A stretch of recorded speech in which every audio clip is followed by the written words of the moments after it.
Okay. Well, if anybody else knows another way, I mean, that's great if people sharing it on their stream. Was that Maria who said that? Mrs. Scott? Yes, Thank you. yes. Thank you. Okay. Well, I'm going to, so let's see. Throughout today's dialogue, feel free to write questions in the chat or comments in the chat. We really want to know where you're from. So please put like, your name and where you're from. Actually, Ray came up with a great idea. Why don't everybody just do that now? Put your name in the chat and where you're from. It'd just be cool to know where everybody's from. And we want to let you know that we're going to start. I'm going to give you a brief overview of the whole event. We're going to start with a speaker kind of really introducing you to this panel, Ms. Desiree Rojas. Then we're going to introduce our panel of women leaders, featuring Dominique Walker, Nicole McCormick, Maria Estrada, and Janae Manley. Then we're going to have discussion after each speaker speaks. Then we're going to have poetry performances. And then we're going to have talking about some of the ways that you can use media to promote our movements, independent press, independent movement press. Then we're going to have a little more information with Ethel Long Scott and Victoria King about the League of Revolutionaries for a New America. What is it? Why do we need a revolutionary organization in today's world? And hear about the Rally Comrades paper, and then a little bit about fundraising and requests for evaluation. So without further ado, Ray is going to introduce Ms. Desiree. We're very honored to have Desiree Rojas, who was the president or is the president of Labor Council for Latin American Advancement, the Sacramento chapter, part of Change to Win, a democratic federation of labor unions.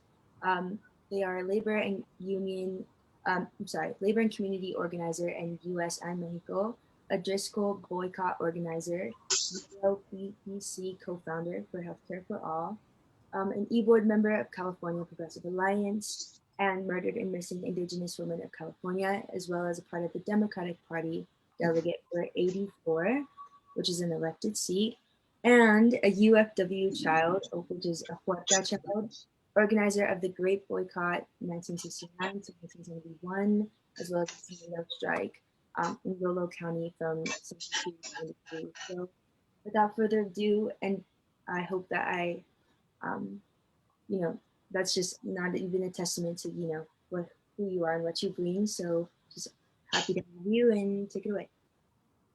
Well, that's a very lengthy introduction. I'm sitting here saying, wow, is that me? It's really us when I say, us, meaning that all of these movements include a lot of people. And I've had a great opportunity to organize with amazing people. And I'm wearing the Driscoll boycott button. So for those of you who are not aware of the Driscoll boycott, we're still on this boycott. And if you don't have a button, we'll send you one. But thank you for having me. My name is Desiree Rojas, and I am the current president of LACLA, Labor Council for Latin American Advancement, Sacramento chapter.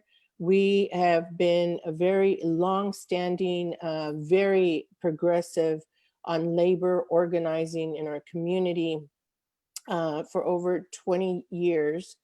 And for everyone who has, I want to say that for everyone who started really organizing before this administration came into place, the Trump administration, or was organizing during, especially when NAFTA was being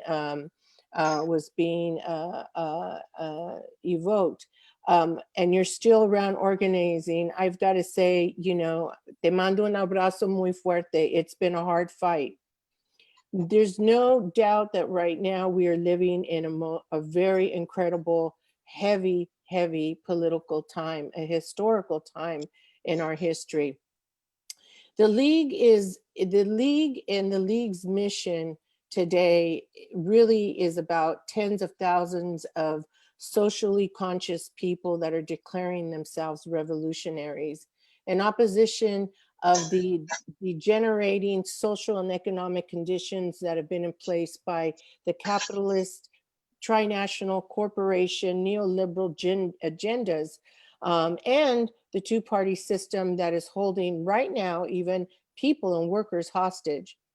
The League's mission is to unite these scattered revolutions everywhere, to come together and demand of a stronger working class for millions of working people who have been basically ostracized, kicked to the curb, and unrepresented. We have over 40 million people unemployed right now who have lost their jobs. That means they lost their benefits and their health care.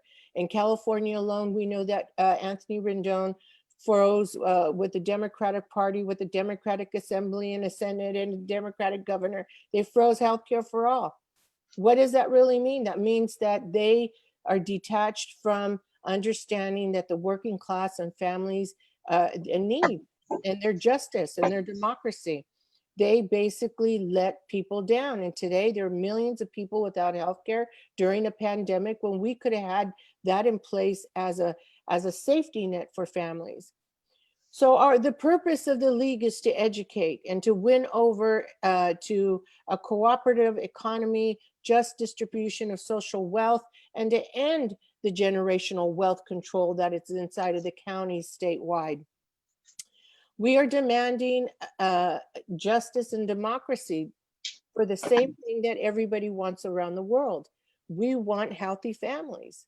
We want to exist. We want to live, you know, in an ecosystem that includes clean water and land and food, and to protect our forests and everything around us for future generations.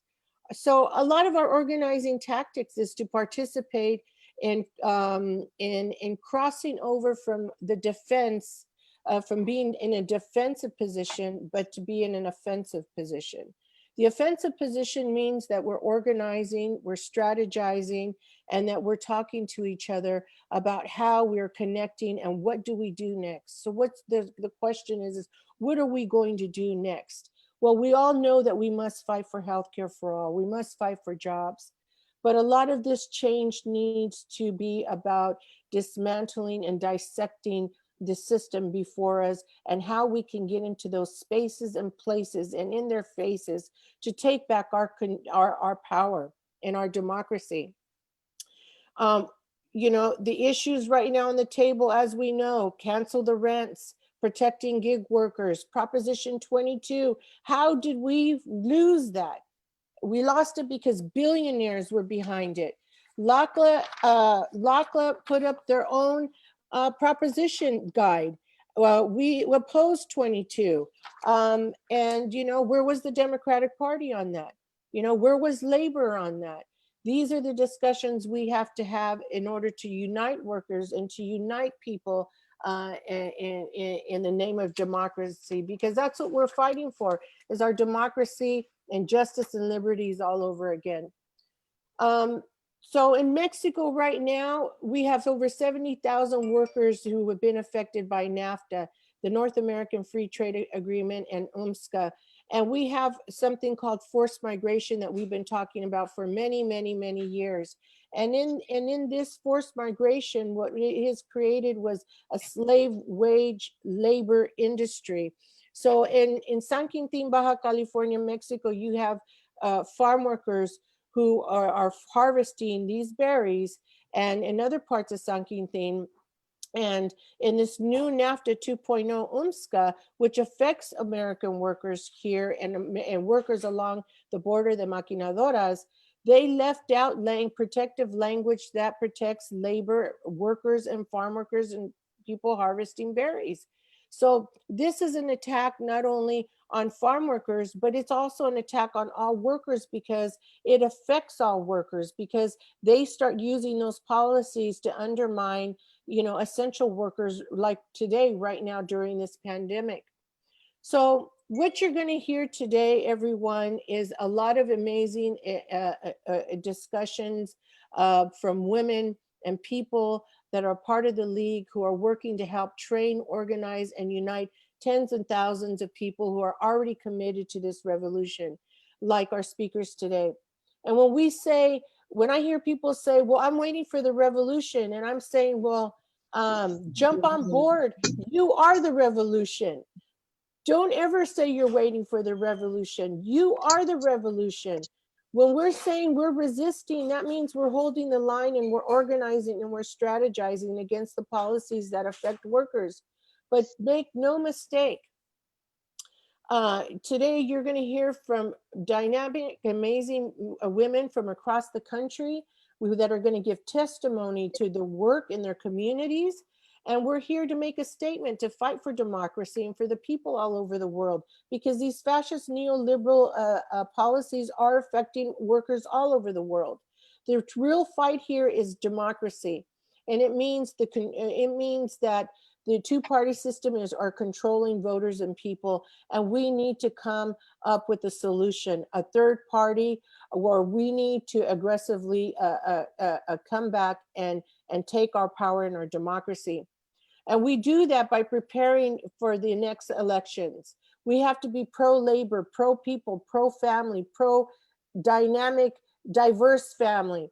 And we have to fight back the corporations. And this time we need to organize way in advance to be able to reach more people and just spread our outreach. It's a time for winning for people and for our environment. And it's a time to take down fascist policies. Voting Biden in really was a message to say that we're slowing down the system in order to fight back faster, because we know that he is tied to the corporations. So turning protests into policies, turning it into organizing, and using protests as soldiers on the ground to do actual organizing. Don't show up to a protest unless you plan to be an organizer and a soldier on the ground that's going to organize in your community and that's going to actually make a difference, because there's no time for complaining. And what I love about the League most of all is its beautiful and amazing dynamic energy of bringing so many people together in unity. And so welcome everyone for being here. Thank you for having me on this panel. And I have to say that everybody that's taking part in this panel today across the country, all these amazing women are dynamic and they are on the front line fighting for democracy. Thank you for being here with us. Thank you, Desiree. Let's give Desiree a hand. All right, thank you so much, Ms. Desiree Rojas. So welcome everyone, thank you. We are now getting ready to introduce our panel. We're really excited. We have 4 women leaders from around the country. They are women who are fighting, as Desiree said, they are starting to go on the offensive. They are not just sitting here waiting or just saying, don't do this, don't do that. They're saying, no, we want housing for all. Housing is a human right. No, we want public education that is fully funded. No, we want to be able to get elected by our people and represent our people in there, not represent corporations. We want health care for all. We want to defund the police and use that money to take care of our communities. And so we're really excited to have this powerful panel of women leaders. They're leaders in these movements taking place all around the country. These movements are reimagining society. These movements are transforming society. And as Desiree said, part of why we're having this meeting is that women and people are already engaged in this, but we need to come together and kind of start strategizing about how we're going to really ultimately get to the solution where we don't have to keep fighting for these things. I mean, yes, the revolution is going to keep going, but we can have a different society that focuses on meeting people's needs rather than profits and corporations. So we're hoping to transform our country from one that serves the big corporations and lets hundreds of thousands of people die of the coronavirus when they could be saving them needlessly. And we're going to be working on transforming to a society that puts people and the earth first. Rhea, take it away. So each speaker we're very excited to have, as you can tell, and everyone will get about 10 minutes. We want to encourage everyone to stick within that time because we're so excited to hear from everybody. And as folks are talking, I want to encourage all of our attendees to drop questions, comments, whatever comes up for you in the chat. But please know that we'll get to questions at the end so that we can, prioritize hearing from our speakers. So without further ado, I'd like to introduce our next speaker, Dominique Walker, who is a co-founder of Moms for Housing, to bring attention to the hundreds of corporate-owned homes that sit vacant while families sleep in the streets of Oakland, right? She was elected in November of 2020 to the Berkeley Rent Stabilization Board and has just been really a warrior. So Desiree, please take it away for us. Hey everyone, my name is Dominique Walker and I am one of the co-founders of Moms for Housing. I'll just do a brief introduction about Moms for Housing for folks who don't know. A group of Black mothers came together to not only house ourselves and our children, but to bring awareness to the housing crisis or the profiteering crisis that's going on in the Bay Area. We occupied a home that was owned by a corporate speculator for about 58 days. And we did this publicly to highlight what happened, like the harm that's happened. It stemmed way back to the foreclosure crisis, where folks, disproportionately Black and brown folks, were foreclosed on through predatory lending practices with the banks, and the banks sold homes, like corporations buy hundreds of homes a month just to hoard in their catalogs, while there's 4,000 to 6,000 folks sleeping on the street, and 7 out of 10 of those folks are African American, and 28% of that population are under the age of 18. So we did want to highlight that. And we were violently evicted by the Alameda County sheriffs. They came with like batarangs for mothers and babies occupying a home. We said we wouldn't be violent. They terrorized the entire community. And I think when that happened, it brought national attention to our movement, and folks were inspired all over the world to stand up and occupy spaces by any means necessary. And through this work, we're also focusing on, of course, like direct action and grassroots organizing, but also legislation and policy. We were able to introduce TOPA, which is Tenants Opportunity to Purchase Act. It didn't go through. We are going to reintroduce it next year.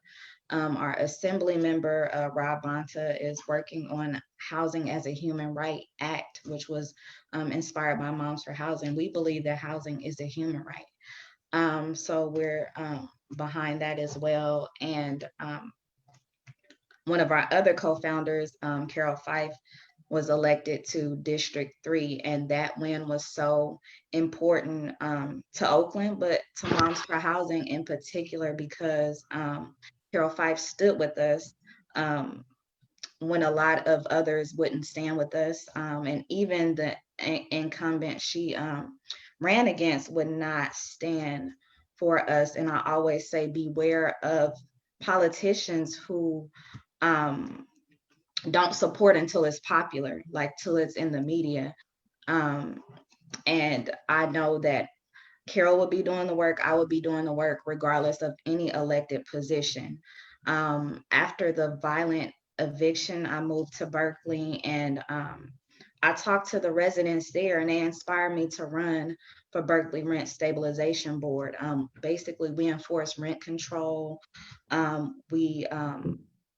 We suggest policy to to the city to better address tenants and homeowners' rights and environmental safety practices. And when you think of Berkeley, you think of this very inclusive place, but a lot of Black and brown folks are being displaced from Berkeley, and the rents are high in Berkeley as well.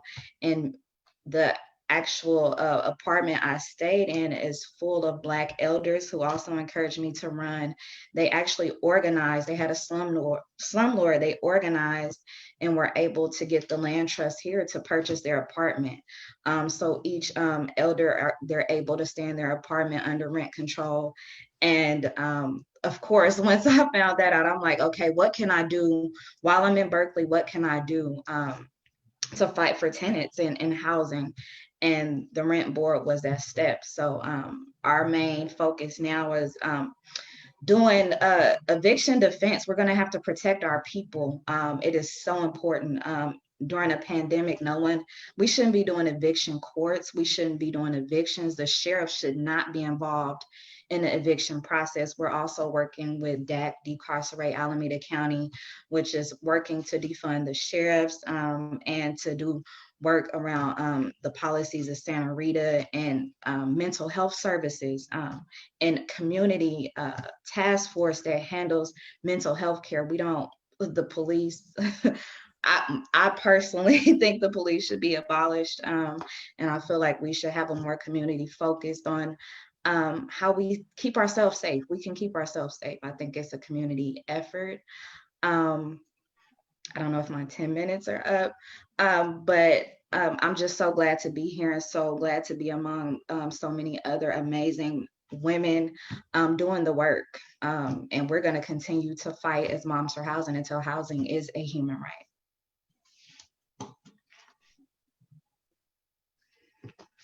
Bravo. Thank you so much. And it's all right if you don't talk for a full 10 minutes right now. Okay. We're going to have discussion and conversation. So please, people, keep putting your comments and questions in the chat.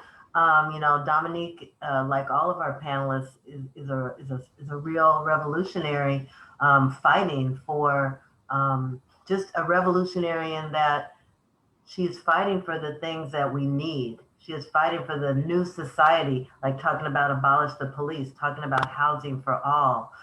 Just by fighting for the things people need makes you a revolutionary today.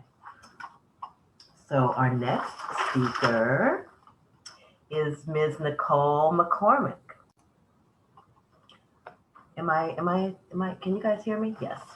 Okay. Our next speaker is Ms. Nicole McCormick. Nicole McCormick is a public school music teacher and a union leader who was a leading voice and organizer of the 2018 West Virginia teachers strike that touched off the Red State Teachers Revolt. I know as an educator, I was really inspired by Nicole's work and the work of the West Virginia teachers, being in a state where unions are not even, don't even have the same rights that we have here, but she still fought, and all those teachers fought, not just for themselves, but for other public workers and for their kids. So we're so excited to have Ms. Nicole McCormick. Let's welcome her, all the way from West Virginia. Thank you. And it's an honor to be here with all of you and know how much love and respect I have for what you do in your own communities. So yeah, my name's Nicole. I'm a music teacher. This is my 12th year of teaching.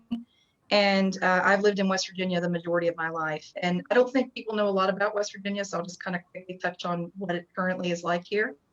There's only about 1.8 million of us. We are by and large poor, old, unhealthy, and white. And really, truly, if you want to be real honest, West Virginia is a resource colony. People come out of state into the state and they take our resources away and they poison our people and they leave us ignorant and poor, and none of the money stays. We only have, to my understanding, one current billionaire living in the state, and guess who he is? He's the governor. I mean, I know California and other places are overrun with billionaires, but he also, he made his money off of coal. So he has blood on his hands too. People have died in his mines. And West Virginia really, we've been losing population pretty steadily since the 1950s. There was a small uptick in the 80s. But yeah, we don't have bargaining rights. It's illegal for public employees to strike. And there's a slogan that says, you know, the only illegal strike is an unsuccessful one, and that's the truth. So in 2017, and that just for me personally, just to kind of understand where I was at, I've always been in union leadership roles. I have 4 small children. In the fall of 2017, I think my kids were all under 6. I adopted my youngest child through the foster care system, and she was suffering from neonatal abstinence syndrome. And so it was a very difficult year for me personally. So I decided to step back from the union. Well, here comes the winter of 2017, getting ready to head into 2018. And we can see that something is coming down the line. All West Virginia public employees have a health insurance called PEIA, Public Employees Insurance Agency. So if you're married to someone and you have access to their insurance, then that's great. But other than that, that is the only source of insurance that you have. And it had been systematically underfunded for years and years. And so they were going to put in these new things where that they would dock you if you didn't weigh the right amount or you didn't have so many steps in a day. They were also going to take your whole household income. So if your son worked at the gas station on the weekend, they would take his income, and that's how they would decide how much you should pay. So they took the tiers and they took the people at the top and they moved them down a little bit, moved the people at the bottom up a little bit. So we were all crunched. So the people at the top were paying less and the people at the bottom were paying more, which of course doesn't make any sense whatsoever. So we started organizing. We have 3 main education associations in West Virginia, because you don't have to belong to anyone, even pre-Janice. So we have WVEA, which is under NEA, AFTWV, which is under AFT, and WVSSPA, which is the West Virginia State Service Personnel Association. So if you're a bus driver, a cook, a secretary, a teacher's assistant, then that's the union that typically you belong to. You don't have to, you can belong to the other 2 as well. And then a lot of people just don't belong to any. And so we weren't talking to each other. Even within the same association, we weren't talking to people in neighboring counties. There are 55 counties in West Virginia, and each county has its own school board, which is elected, its own superintendent. So, I mean, some counties are so tiny, you'll have 1 elementary school, 1 middle school, and 1 high school, and then other counties are much, much larger. But there's nowhere in West Virginia that's typically urban as far as population count, because we, you know, are continually losing population. So in February of 2018, leading into March, because our legislature only meets for like 40 days, they get paid like $20,000, which is more than a starting head cook makes for the entire year.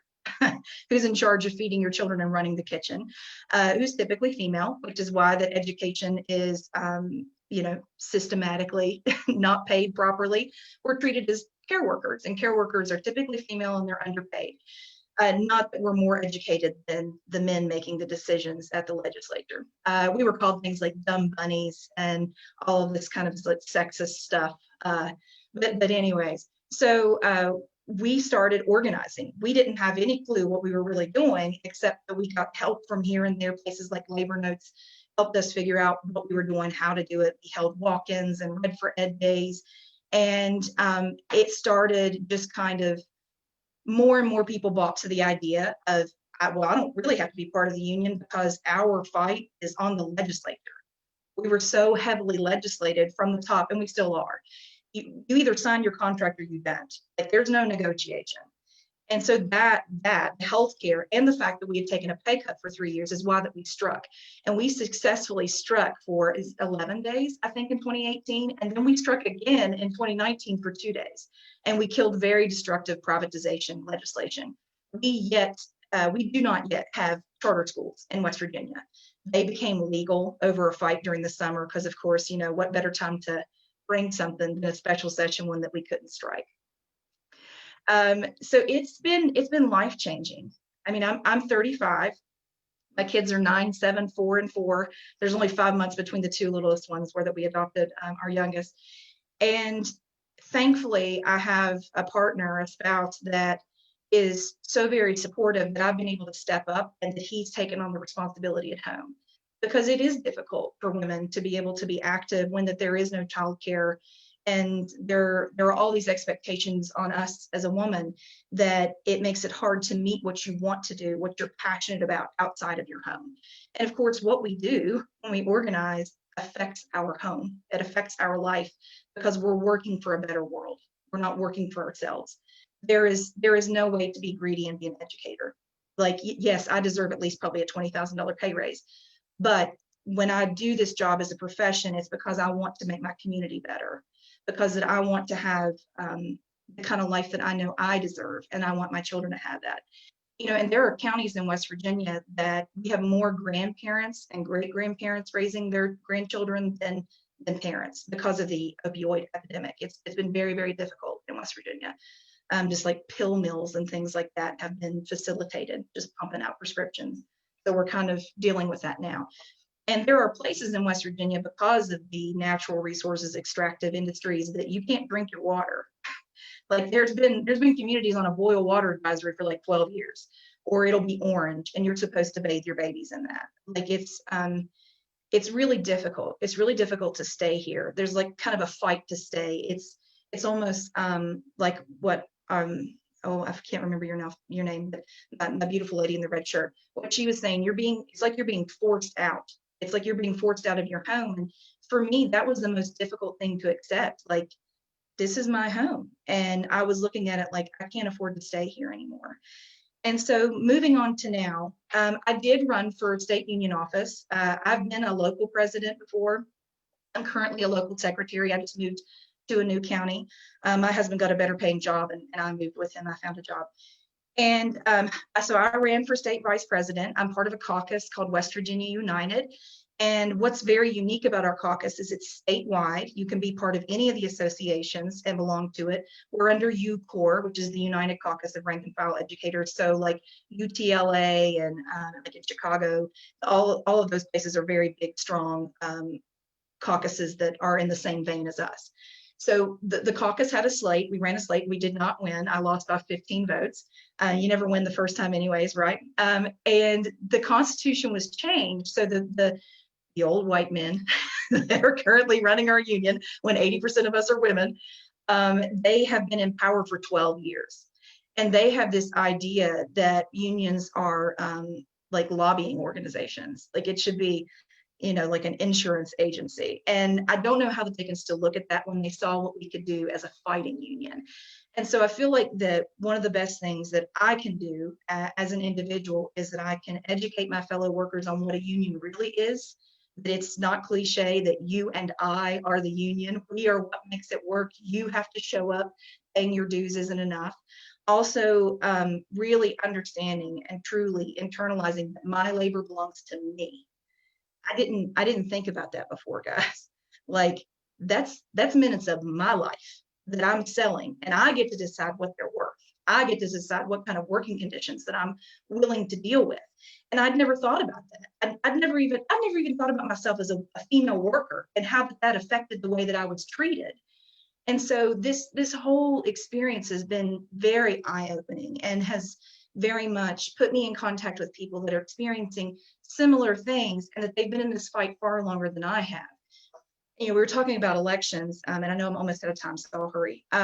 West Virginia has been red for about the past 20 years, even though it was traditionally blue, but it's very like Dino, Democrat in name only, which, you know, Democrats and the Republicans, please. They're all the same. It's all the wealthy running the rest of us, right? But unfortunately, our Republicans are very, very vicious against public education and public educators and public workers. And they have a super majority after this election. And I know that people have been really upset, but you know, there's a saying, don't mourn, organize. And that's the truth. Republicans were in charge whenever that we successfully struck in 2018 and 2019. So people that you elect, even if you think they're on your side, they will never go as far as you want them to. You continually have to organize. The fight is never over, and you're going to continually have to push them to create the type of world that you and I and all of us deserve. So thank you for having me, and I really appreciate your time, and it's nice for West Virginia to be able to have a positive light shone on it. Brava. Thank you so much. I mean, you know that slavery was legal, you know, and we will not accept just because somebody else says that's something that we need, that's a right for us, that is a human right. Somebody else says it's illegal. Forget that. You know, that's part of what going on the offensive means. Dominique took over a house that somebody else said that she and her children should live in the streets while all these houses are sitting there empty, that corporations are sitting there making money off of. That company, I don't remember, Dominique, how many homes they own in the Bay Area. They own like many homes that they got through the foreclosure process. You know, just because something is illegal, I mean, does not mean that it's not right, and it actually often means it's what we do need to do. Um, all right, thank you so much, for talking with us, Nicole. That's very powerful, and it's so great that we have these women from different parts of the country talking about these really important struggles. These are some of the most important struggles that are going on in our country today. Who do we have next? Ms. Rhea. We have Maria Estrada, who is a longtime community organizer, candidate for Assembly District 663, member of LA Central Communities, president of the SC League of United Latin American Citizens. So, Maria Estrada, please take it away now. Very happy to have you. Good morning. Thank you everyone for having me, and a great job to the speakers. I'm actually waiting for the results of my race. I guess the ballots are 75% counted. There's still about 1 million ballots to go, which to me is pretty outrageous. So we're at 46% right now. I'm actually running against the Speaker of the Assembly of the State of California, who's arguably the most powerful man in the state. We also ran a senatorial candidate. Last minute, she was put on the ballot, Elizabeth Castillo, for Senate, which overlaps 7 of my cities, and she's a hair under 100,000 votes at 38%, never run before. So it's just a handful of people on the ground, knocking on doors, calling, just being present in the community. We are also in one of the most environmentally terrorized communities in the state of California. A few weeks ago, Exide was allowed to file bankruptcy and absolve themselves from any responsibility of the lead contamination here in Southeast and East LA, which contaminated over 10,000 homes. They were functioning without a permit for over 33 years. Tens of thousands of families have been contaminated. This is generational genocide, where children are born, 100% of the baby teeth have been tested by USC. The children are born with lead in their systems, which we know causes behavioral issues, low IQs, learning disabilities, and we're getting no resources. On top of that, the Speaker of the Assembly and other Assembly members, Miguel Santiago, Cristina Garcia, have written bills not only to protect Exide and tax Californians for the cleanup, but have also written legislation to try to privatize the water here in Southeast LA. So aside from the fact that I'm actually in the Los Angeles County Central County Committee, a few of us got elected. The Los Angeles County Central County Committee is the largest and most powerful committee in the Democratic Party in the country. And I can tell you firsthand that it's the most corrupt organization that I've been in. And I've been, pushing back on numerous levels. Aside from this campaign, we organized protests, for example, on SB 625, which was the attempt to privatize our water. We've protested outside senators' homes, assembly members' homes, their family members' homes. This is about being in their face and telling them what we will not tolerate. A lot of times people don't even know what's going on, so we have to bring attention to it. We put on a campaign of literally being out in front of their homes with the canopy, ordering Popeye's chicken, just sitting out there handing out flyers to the neighbors with the bullhorn, telling them, do you know what your neighbor's doing? and it got enough attention that we were fortunately able to stop that bill from going through. However, there was numerous pieces of legislation that on August 31st did not pass, like 1130, which would have provided 98% of the Californians with internet. We have people here that have their kids have to be outside of coffee shops to do their homework. So we're getting assaulted on all ends, whether it's housing, whether it's healthcare, whether it's environmental terrorism, the psychological trauma brought on by all of those things. And there is no one representing us in Sacramento at all. Not in Sacramento, not within the Democratic Party. We have to fight on all fronts. I'm in the Democratic Party. I'm an elected member of this committee. I'm putting together a slate to take over and have delegates represent us at the Sacramento level. But I'm also, I feel it's necessary to, for example, the LA tenants unions will show up at a home where families are being evicted, and they'll live stream, and they'll say, this is, Star Management runs this. I'll look up who owns Star Management, send them the name of the person who owns it, his cell number, his home address, and let's show up at this man's house and put some pressure on him personally. And then who owns the property? If it's someone that we could get a hold of, we'll do that too and show up at their homes. This is a necessary. I've been criticized for the way I protest, but for me, people's lives are on the line. People are on the verge of being evicted from their homes on January 1st. Millions of people.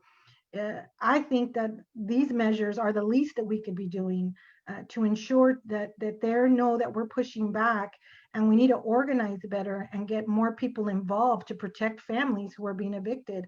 The police is always going to side with the money. The police are always going to side. They're never going to side with us. They're not here to protect us. We know this.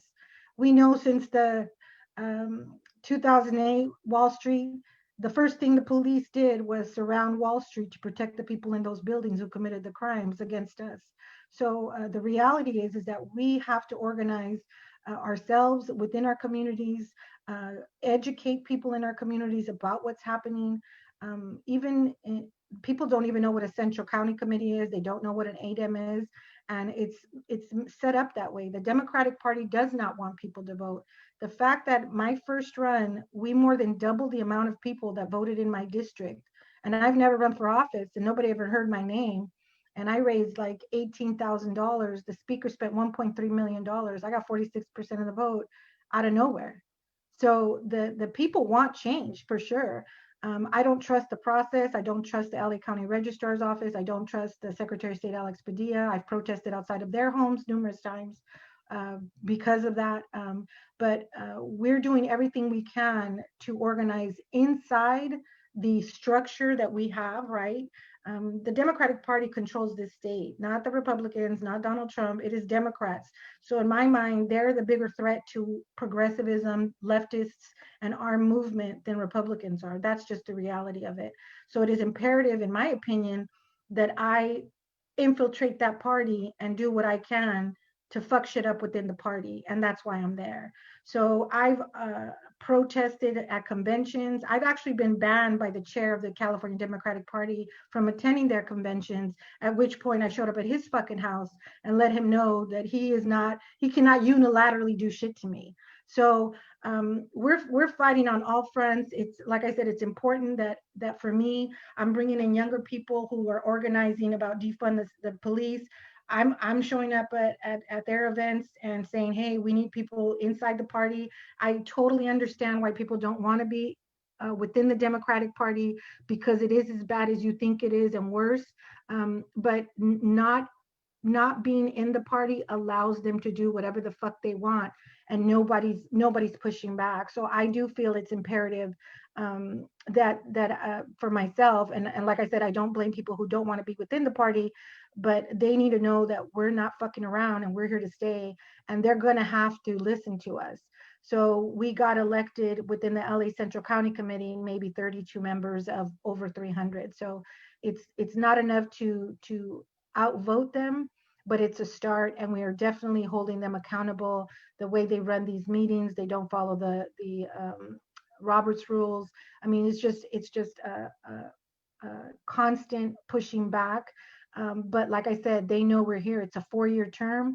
And again, running for assembly, for someone like me, just I'm a grandma, I'm an activist, and I'm an accountant, and I'm running against the Speaker of the Assembly just to let them know that we're not, we're not accepting what he's putting out, which is nothing.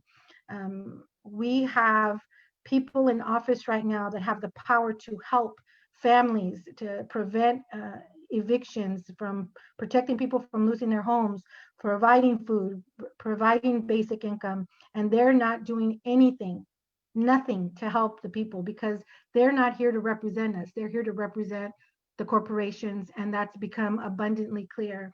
This COVID epidemic has just shown what we've already known to the world, that capitalism is failing, that the system is not set up to work for the masses. It's set up to work for only a handful of people. And I believe that we have to become more aggressive in our tactics. And people have said that I'm too militant, that I'm too aggressive. I'm not militant enough. There's too many people that don't. I mean, we got food lines here. We have food lines in Southeast LA. We have people that are, cities that are 27% of the people in the city of Southgate aren't working. That's outrageous. And what's going to happen in January when there are no protections and they're going to be thrown out on the street? That's unacceptable. And so I feel that it's imperative that we fight, like I said, on all fronts, in an aggressive manner. And I know that's not for everybody, and I get it. But I'm a bitch with nothing to lose. And I'm angry, and something's got to happen one way or the other. It's going to give. And we have to make our presence known, and we have to be aggressive about it. I'm waiting for the results of my election, as are many people. But I can tell you, and this is actually not known, the documents are being prepared. Over a dozen candidates in LA County are filing individually a lawsuit against Secretary of State Alex Padilla, against Dean Logan, for fraud, election fraud, for violations of the election code, for non-transparency, for not allowing us to inspect the voting machines, for denying us ballot access to see the images of the ballots. I mean, they're doing everything they can to hide how we don't get updated on the count for days and days. But yet you could go to the LA Times and they have an interactive map, and you could just click on a precinct in my district and they'll tell you exactly how many votes Biden got and how many votes Trump got, but they can't tell me how many votes I got. All of that is intentional. I know that they think we're stupid, but we're not as dumb as they think we are. And so we're going to be filing on Monday. There are 2 current cases actually in legislation right now. In court, from a gentleman running in the San Fernando Valley and a Long Beach group who was fighting Measure A, which is going to increase the taxes in Long Beach.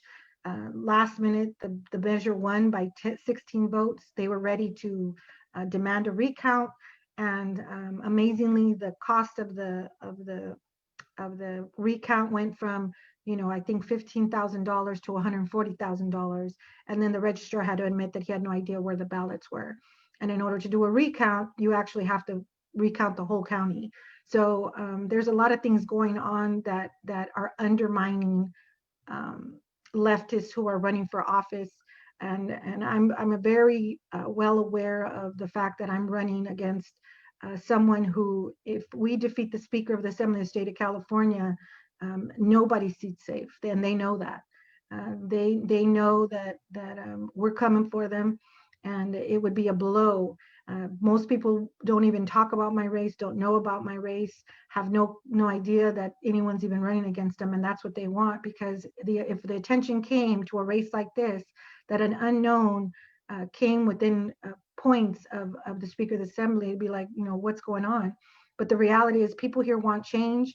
They're ready for it, and we just have a responsibility to provide them with the information they need to get as pissed off as we are, so they could start engaging in it like we are.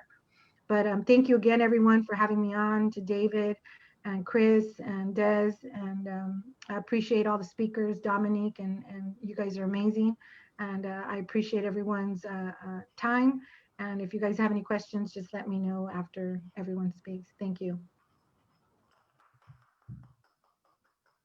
Thank you so much. Wow, thank you, Maria. And I just want to highlight, like, we are no longer accepting, we're no longer going to be bamboozled by this idea that, like, California is some utopian blue state and we don't have to push or we don't have to struggle. Like, nah, we're going to take up space. We're going to, there's always this, I hated during the beginning of this election cycle, this idea of like, oh, this candidate's not viable. Or, we would waste resources getting behind this candidate because the opponent's too hard. Like, forget that rhetoric. Like, we are the people, we have the power. And so I just have so much gratitude for the women who are taking up that space. And shout out to the wins, Carol Five. And it's just a testament to our power. So with that, thank you. And let's pass it to Dr. King to introduce our next speaker. Thank you so much. Powerful. And next we have our final speaker for now, and then we're going to be having questions and answers. So please continue to put your questions in the chat. Tell us where you're from and any questions and comments that you have. Our next speaker is Ms. Janae Manley. Janae lives in Kansas City, Missouri, and is a leader with the KC Tenants Union. Janae believes that housing is a Black issue and that Black liberation won't come until we all have safe, healthy, and stable homes. She has a lot of other beliefs. She's a strong sister. I have seen this video that she did many times, and every time I see it, I cry because it's so powerful, because she talks about a new world that she wants for herself and her children. And we will have that world. Janae Manley, take it away. Welcome. All right, thank you for having me. My name is Janae Manley, and I'm a leader with KC Tenants, and I use she, her pronouns. I grew up housing insecure, and now I'm a single mom with 6-year-old twins, Lily and Avery, and we have been housing insecure their entire lives. Last summer, I realized no matter how many hours I worked, what I sacrificed to make it, or how good of a mother I am, I won't be able to break the cycle of insecurity for me or my children without people's power. In the world we live in, I will never be able to give my kids wealth or probably financial stability. But what I can give them is the tools to organize for the world that they deserve, and the people who will throw down with them to demand and build that world. So KC Tenants is an organization led by multi-generational, multiracial, and anti-racist base of poor and working class tenants, like me in Kansas City. KC Tenants organizes to ensure that everyone in Kansas City has safe, accessible, and truly affordable housing. We believe that the people closest to the problem are closest to the solution. KC Tenants organizes to change the conditions of what's possible. We believe that organizing is fundamentally democratic. It relies on developing grassroots leaders to learn our rights, tell our stories, and determine our own liberation. We've been building power in Kansas City since February of 2019. And while we are a young organization, we have already expressed our power in radical ways. We have expressed it through a municipal election. We passed a tenant bill of rights in December of 2019. We have taken on corporate landlords like TEH Realty and Millennia, and we have helped build tenant unions across the city. During COVID, KC Tenants had a statewide campaign to cancel rent. We started a mutual aid fund to take care of our leaders and to ensure that we could do our critical liberatorial organizing that we do day in and day out. And we started a hotline to track bad landlords and tell tenants about their rights and the few resources our city has for tenants. We have also been doing eviction defense. Recently, we have taken escalated actions to end evictions. We have shut down eviction courts, and we have done that through disruptions in the courthouse. We have chained ourselves to doors and ended online proceedings. KC Tenants has interfered with hundreds of evictions, delaying them for many months. And Dominique, I also want to say that I would like to invite you to our tenant defense team meetings to talk about these occupations and help us build that power. is beautiful. I shared the following statement when I risked arrest at our July 30th eviction shutdown. I am choosing to put my body on the line today because as a Black mother, I have to continue to remind our government that Black lives matter. Black lives matter in our homes, Black lives matter at our jobs, and Black lives matter before we are dead. Evictions are different than police brutality, but they are killing us at similar disproportionate rates. It is death by 1,000 cuts, y'all. Death by 1,000 evictions. Every eviction is an act of violence, whether it happens during the pandemic or not. But evictions altogether are immoral. I cannot stand by and watch people forced to the streets as our government fails to act. You told us to stay healthy by staying at home, but now you are forcing us from our homes. This is state-sanctioned violence, and it will result in death. Evictions are killing people, and evictions must end. I don't just want to tell y'all what I'm fighting against. I also want to tell you what I'm fighting for. So I'm going to take us back to that conversation that I had on July 4th that Kim was talking about. The ultimate trap of white supremacist racial capitalism is that they try to kill our joy and stifle our imagination. We are forced to work day in and day out for the white man's profit. We are forced to take our wages earned through our labor and hand them over to our landlords for the white man's profit. We are forced to watch our brothers, sisters, siblings, and babies get killed and then pretend we're all right. We have every right to be angry. You have every right to be angry, and I have every right to be angry. But we can't make it without some of that joy. They stay winning if we lose our imagination. So I'm gonna tell y'all about my dream for a better world. I dream that when, not if, but when, we defund the police, we can invest in housing for our people. We can end homelessness, and we can ensure that every person has a safe, healthy place to live. We can guarantee that parents don't have to choose between food and housing, and that survivors of domestic violence aren't forced to stay with their abusers in order to keep a roof over their heads. I dream when we defund the police, we can invest in universal health care. This would allow us to address underlying health problems that are causing our communities to be the highest impacted by COVID. I dream that when we defund the police, all pregnant women will have access to resources like doulas to prevent Black women from dying while giving birth. I dream that when we defund the police, we can invest in public education that doesn't depend on property taxes and other racist institutions set in place to keep my Black babies from succeeding. I dream that when we defund and abolish the police, we can invest in transformative justice. Hold on one second. No, I'm not, but do you want to say hi real quick? How much more minutes? Say hi. Hi, but how much minutes you have to stay? Probably another hour. 2 hours? We can talk about it in just a minute. 3 Sorry, hours? y'all. That's part of my dream too, though. It just is. Hold on, buddy. I dream that when we defund and abolish the police, we can invest in transformative justice and stop the government and police from profiting off of prisoners while destroying our communities and families. I dream that when we defund the police, we can invest in a green future and take care of our land. We can live in a world that is healthy and beautiful and free of toxins and man-made disasters. The police do not work for us. On a good day, they have decided that we are clearly victims of a crime, and they take our statements, and we never even get a follow-up call. On our worst days, we are burying our children. Every day, I wake up with a little dread. I have been told it's depression, but I am starting to think it's really just a reflection on how this country treats its most vulnerable people. I am naturally full of smiles and bad dance moves and laughs to tears, but this world, it just keeps hitting us hard.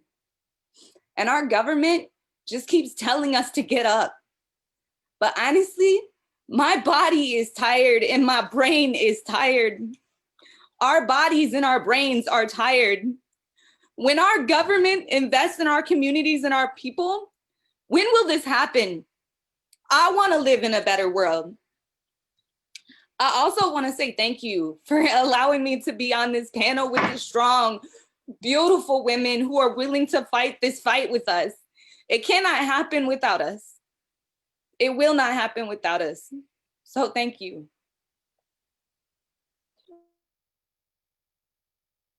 Thank you so much, Janae. This reminds me, and I still, every time I feel it because you are talking about exactly what we're fighting for, why we're here, what we must fight for. We have a duty to fight for that. We have a duty to win that. And if this reminds me, the fact that I'm crying and a lot of us are crying at the same time, that we are very angry and fighting and going, taking over houses and things like that. This reminds me of the Breonna Taylor kind of memorial that we had in Oakland. And it was a kind of focused on Black women. And every woman that got up there, Carol Fife spoke, Dominique was there, several other leaders were there. Every woman who spoke cried also. She cried because women, unfortunately, men have been taught that they're not supposed to cry, that they're supposed to just be angry and not express or know their feelings.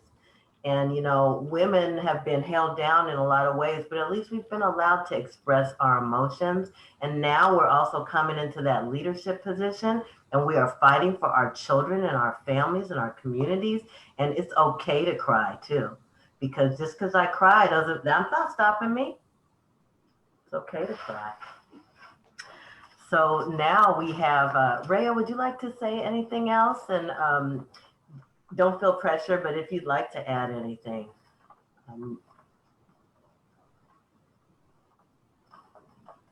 Rhea's on mute. Sorry, hold on a second.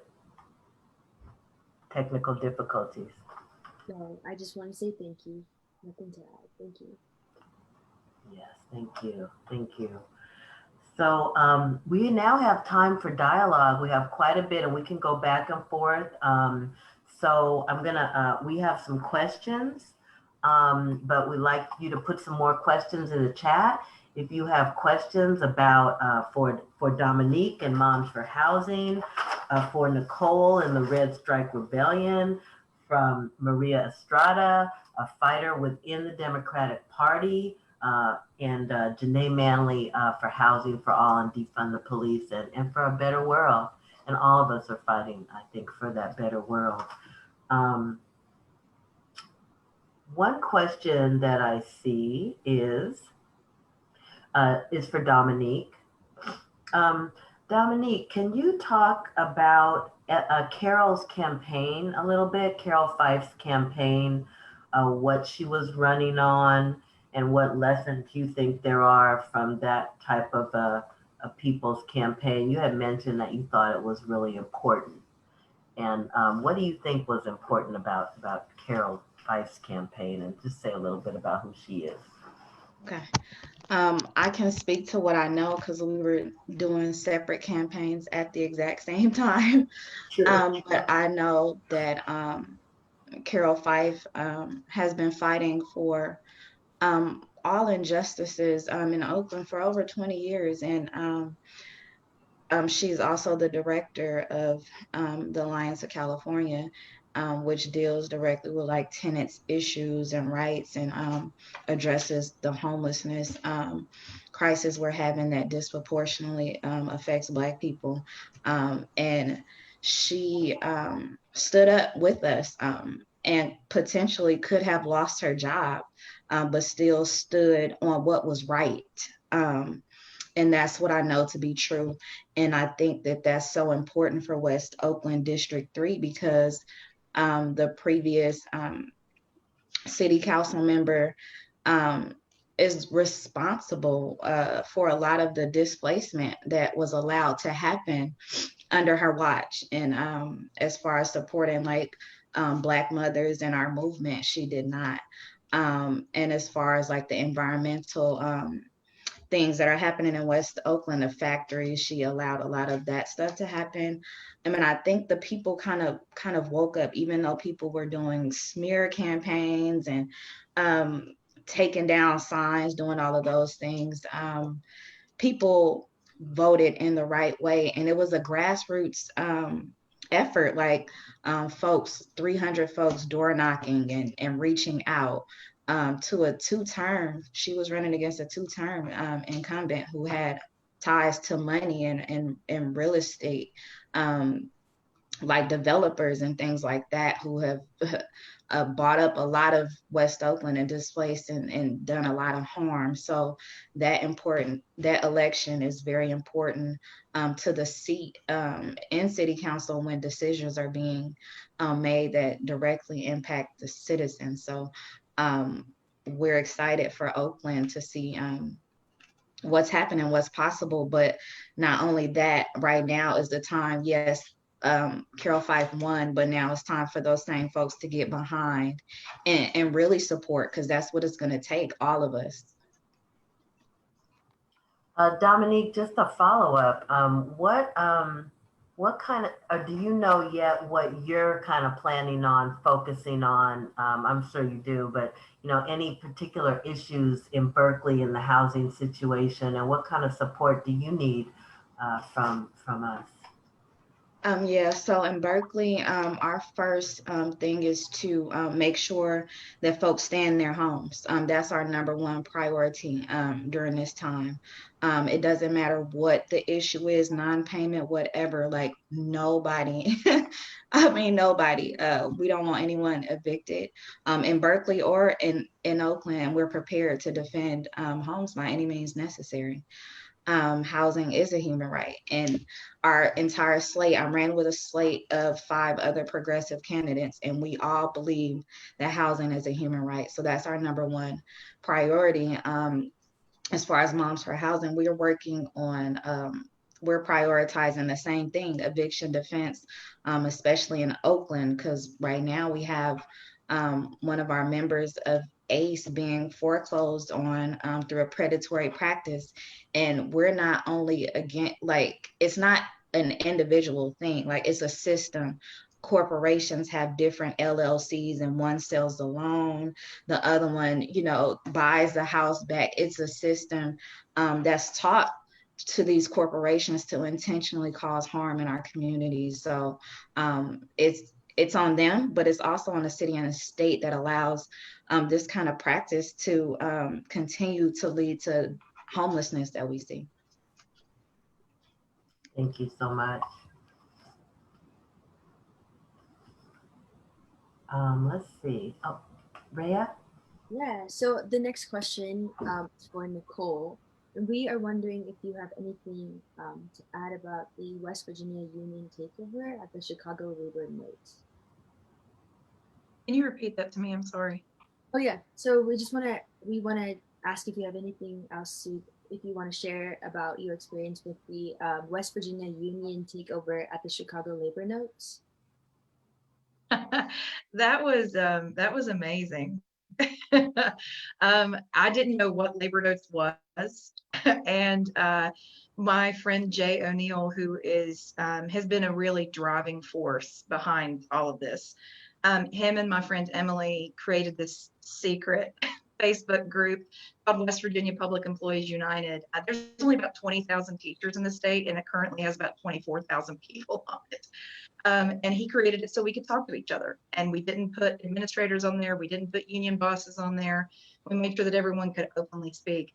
But so we got to go to labor notes, and I didn't know that it was a big deal. I didn't realize what it would lead to for me.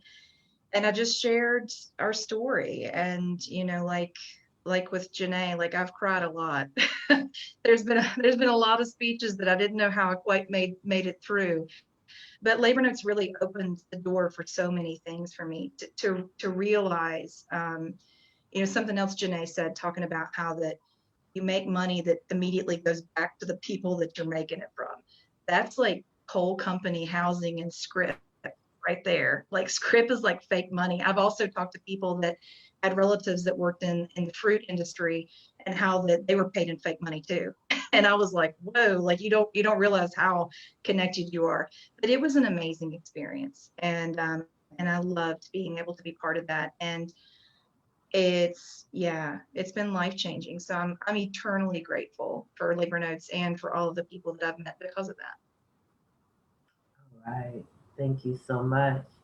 Let me see. We have a few more minutes for questions. We have actually like 20 minutes or no, 15 minutes for questions. So please do. Okay, I'm going to call on you, Desiree, in a second. I do have one more question. Well, actually, let's go to you first, since you're a live person, if that's all right. Desiree, you have a I, question.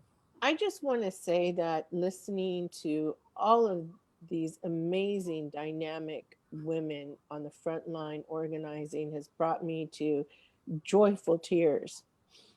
I've been organizing since I was a child. Um, my first memory of organizing was selling Great Boycott buttons out of a coffee can in Pittsburgh, Pennsylvania, when we were on the Great Boycott as a UFW child organizer. And you don't know what you're doing at that age, but the important thing that I'm hearing here is dynamic, powerful stories. And so, my question to all of the women who are on the front lines, and I'm almost crying, are you documenting? Are you keeping a diary? Are you documenting your stories and what you're feeling, what you're dealing with daily or weekly? If you're not, please do that, because that's the one mistake that many of us organizers through the 60s, 70s, 80s, 90s, we didn't do enough of. And those who did document, they didn't get the story right. But for an example, the story that's coming out of West Virginia, when at Labor Notes, I was there and heard you and your comrades speak, and you had everyone crying. Your genuine story was so simple, but so powerful because this was so new to you. And you guys accomplished so much when you talked about how family members locked up the doors of schools and didn't let the city council people or the so-called unionists that were saying they were defending your rights weren't defending your rights. And you guys literally brought out shotguns to say, you ain't crossing this line. We're protecting our jobs. Families are starving. We are starving here, and we're going to take over our own union. That should be documented. With the sister in Oakland who took over the house, a corporate house. When we got that news in Sacramento, we were crying and jumping up out of our chairs, screaming. You know, we were like screaming. The sister, all of you, of all of your work, when we get news of all your work, we are like dancing in our kitchens. And so with this, I can only say, keep doing what you're doing, but please document what it is you're doing, through writing, through film works, because one day we're going to possibly pull all this together if we can.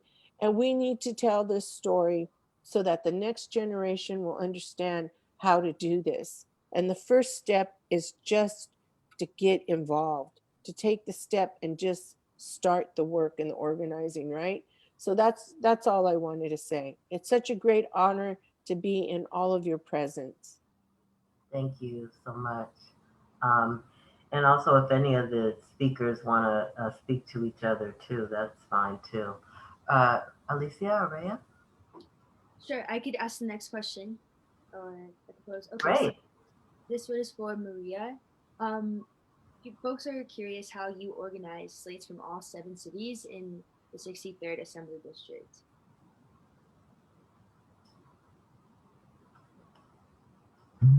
I'm basically, to be honest, even in this last race, we had people that actually, because I protest quite often, I did a protest outside of the guy that was the president of the Central Water Basin, outside of his home, who he's a long, like decades, basically running the Central Water Basin.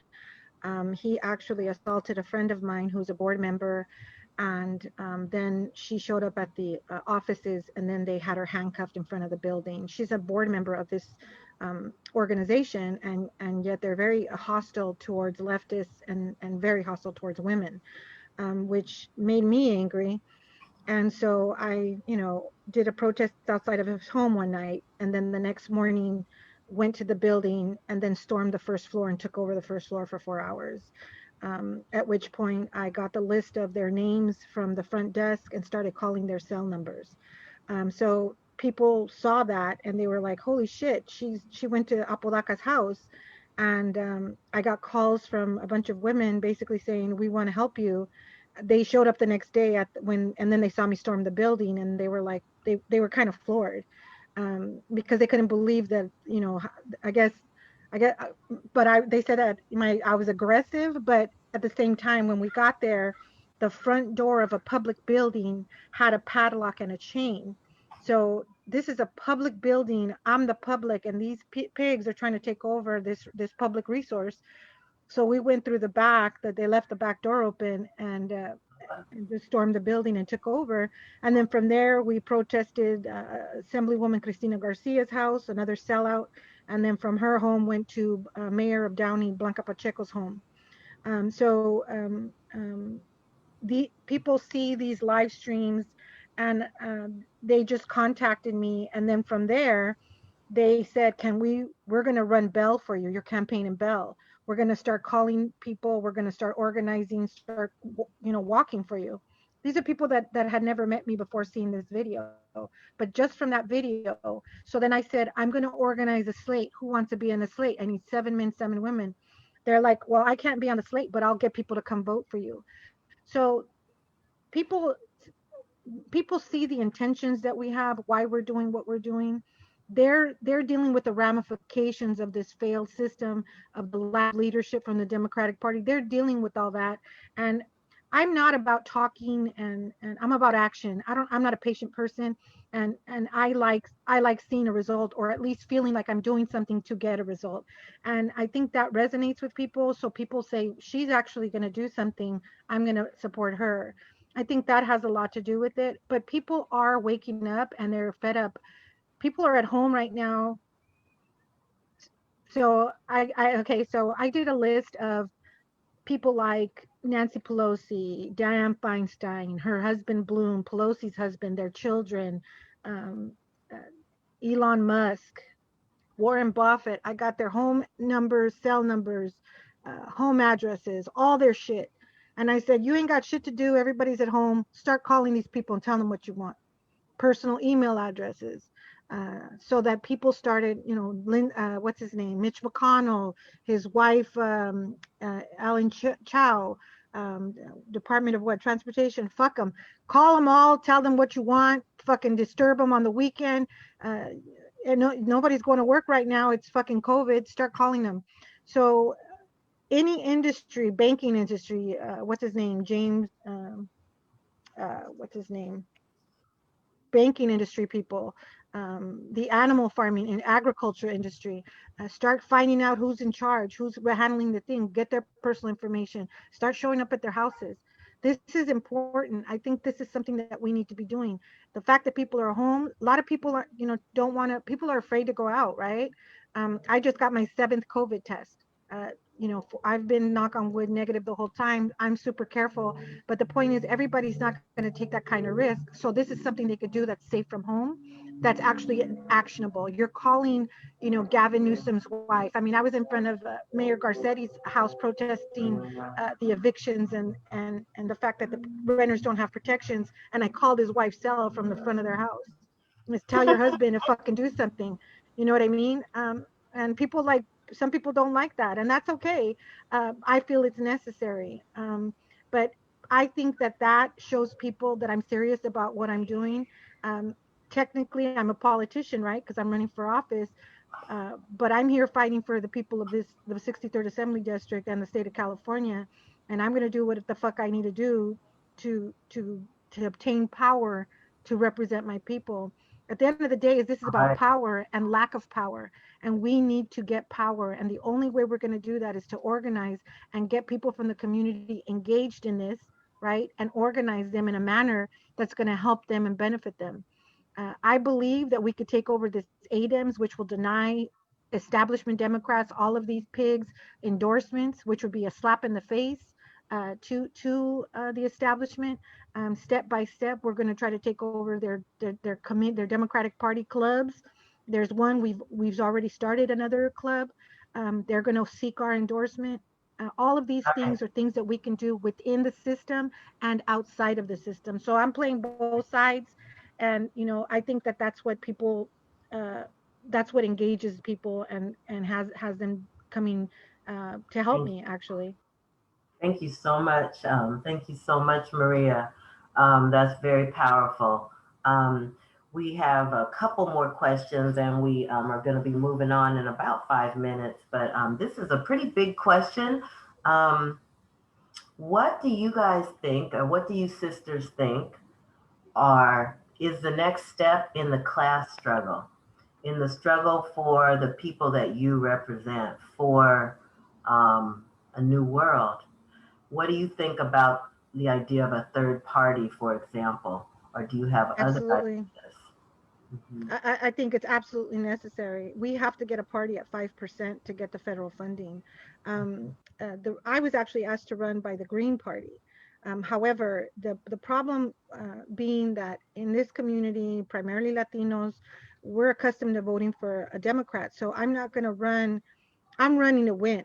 So I'm not going to run a third party, which is automatically going to lose me votes. That's just not smart. Strategically, it's not smart. So I'm running as a Democrat, but I absolutely have supported. I voted for Gloria Lariva PSL, and I publicly stated it. So I said I would never vote for an old white racist rapist. Mhm. So I think that a third party is absolutely necessary. I think that we should definitely be organizing third party, whether we get behind PSL, Green Party, whatever the case. There has to be a third party. Neither party represents the people of this country. It Thank doesn't matter if it's Donald Trump or Biden wins. We're fucked either way. So it's not I mean, you could take a position of, well, you have to work within the system, but at the end of the day, that system is not set up for us. So we have to work outside of that system. And definitely, I believe a third party is absolutely necessary. Thank you. I'd like to see if Dominique or Janae would like to say anything about that. What do you see as the next step in the class struggle, and what do you think about a third party or the need for a third party?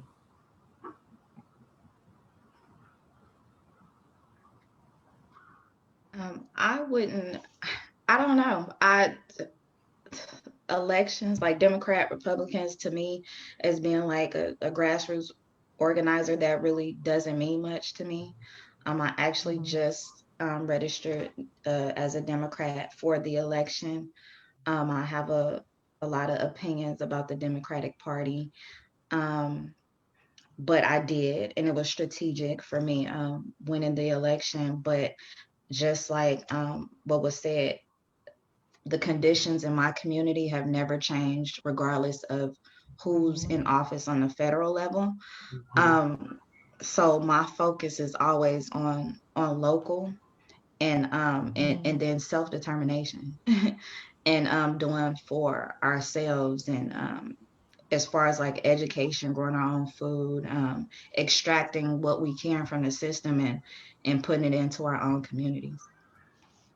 Thank you. Janae, would you like to add anything? I would just really like to echo what Dominique said. All this whole election season I've heard is go vote, register people to vote. And honestly, unless you coupling that with organizing, don't tell me shit. Like, don't just vote, Mhm. organize.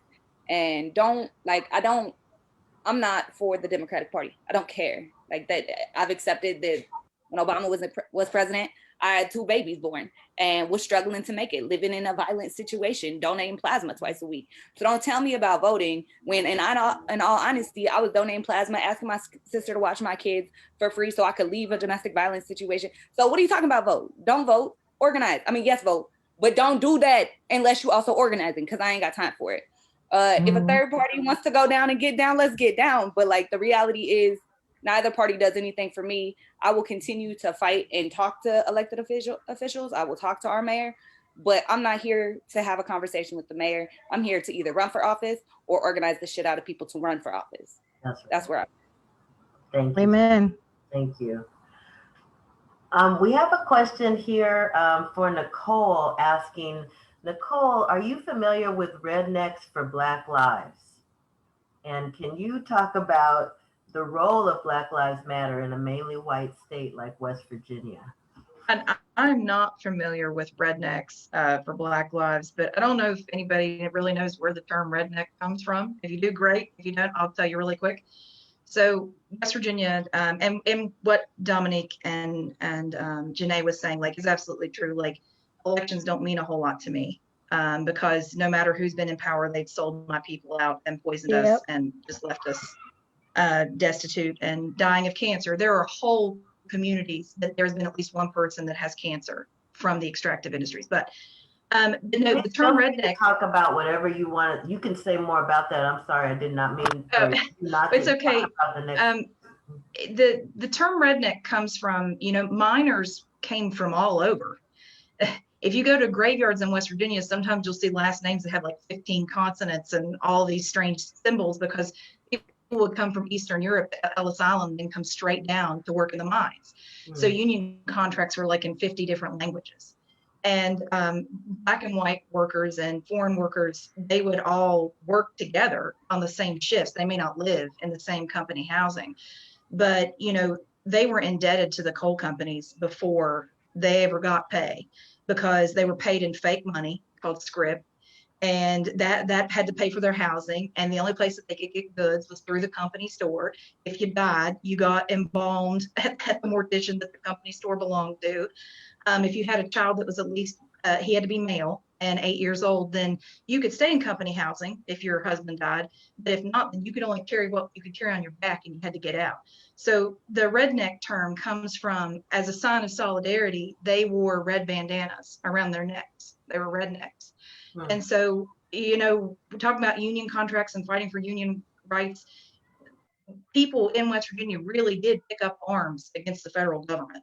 The mine wars and March on Blair Mountain, and there's all kinds of great books, if you have time, that you can read on it. But there's been this, like, and me personally, it's been very eye-opening to see, even though there's a lot of the similarities and struggles between impoverished white people and Black folks, seeing the differences and how undereducated I am and how far I need to come. It's been a true blessing to be able to be part of these conversations, because even though that there are some similarities, there's a lot of difference too. Like, how many times do you see a poor white man who's blown out of his mind waving a gun around and he doesn't get shot and killed? So it's been very difficult, but also it feels like a gift to be able to be part of this.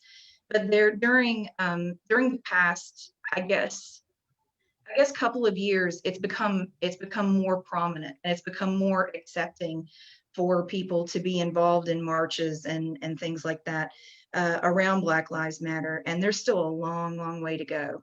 And something else, just to quickly throw this out there, talking about who was it? I made a note. Hang on. Somebody was talking about how that their people just want change.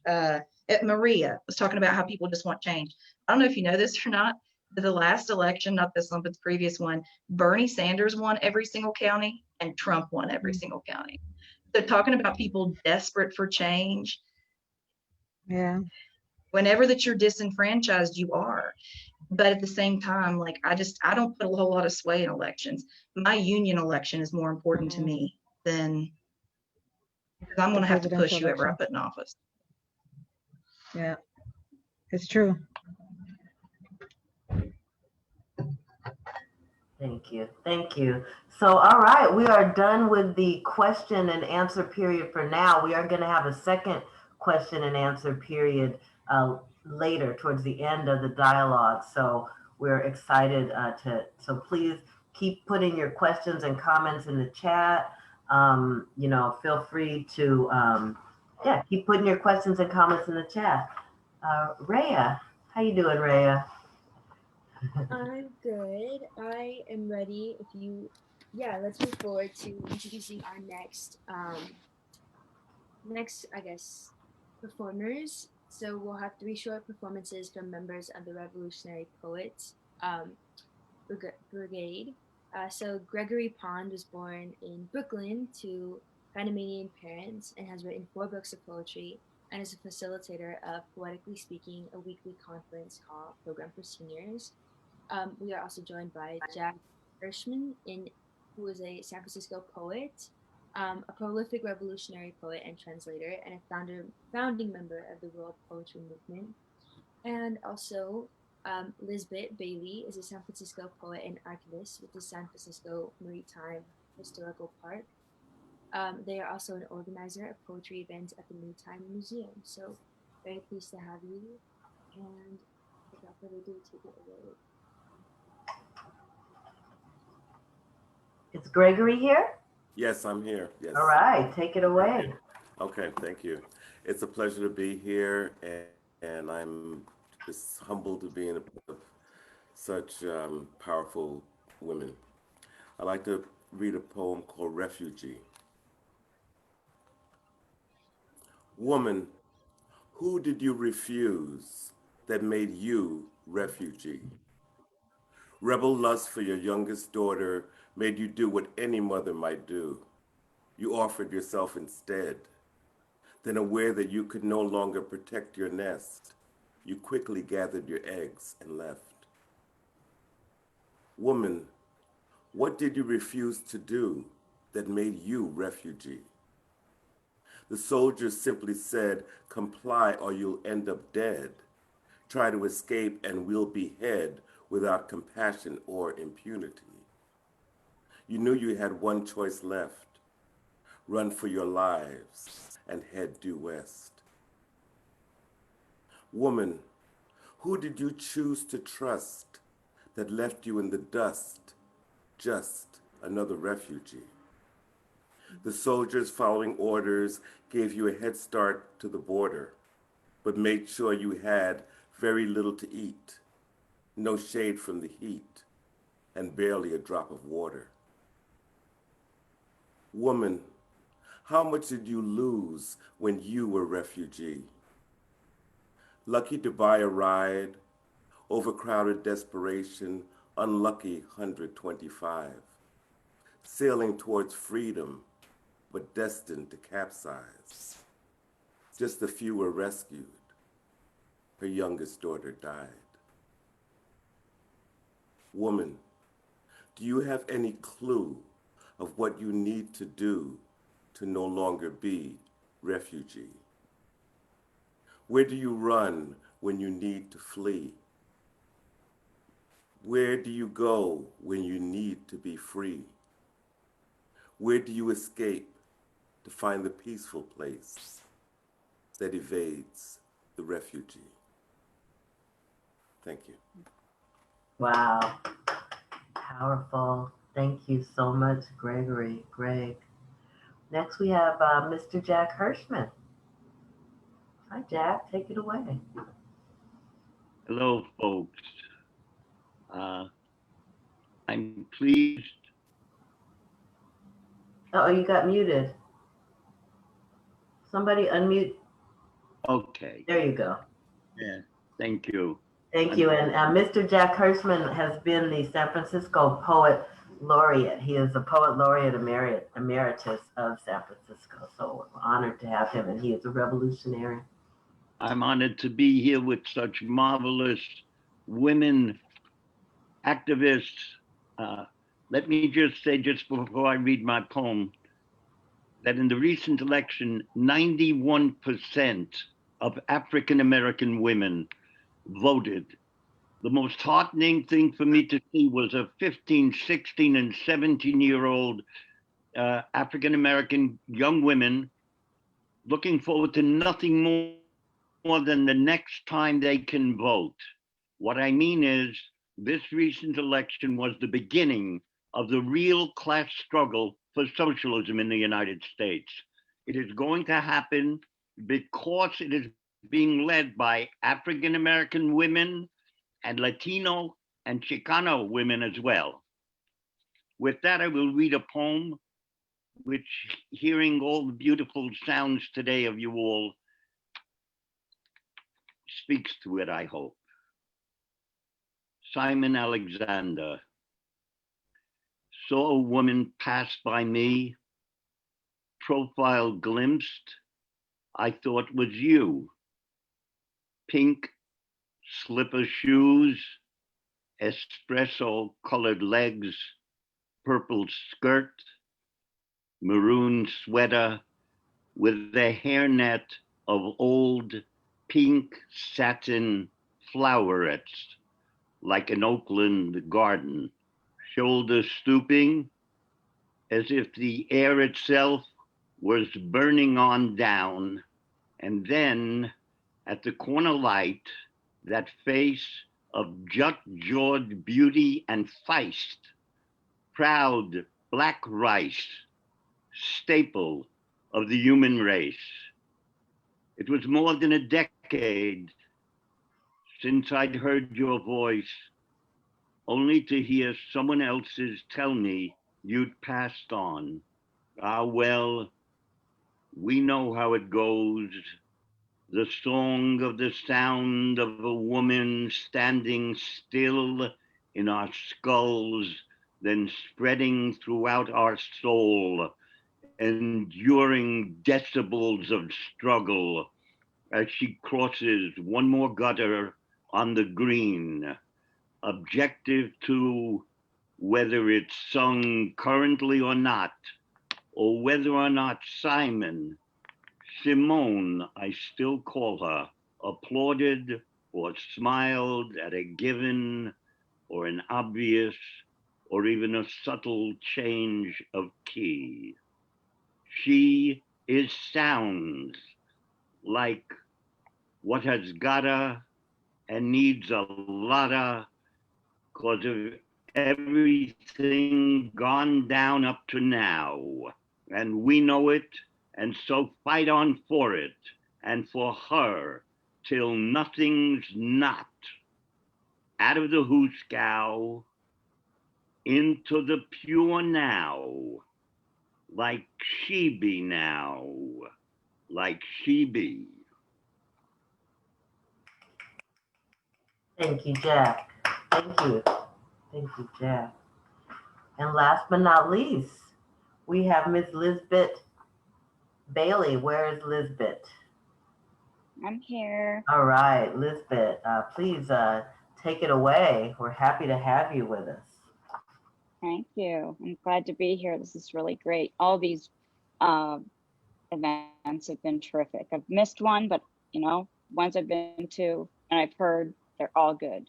So your sound is a little unstable, but I'm not sure what we can do about that.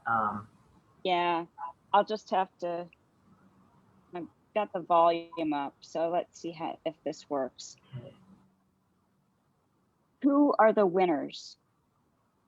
I want to believe Joe and Kamala in the rush of victory, in the blush of love, in the gush of relief.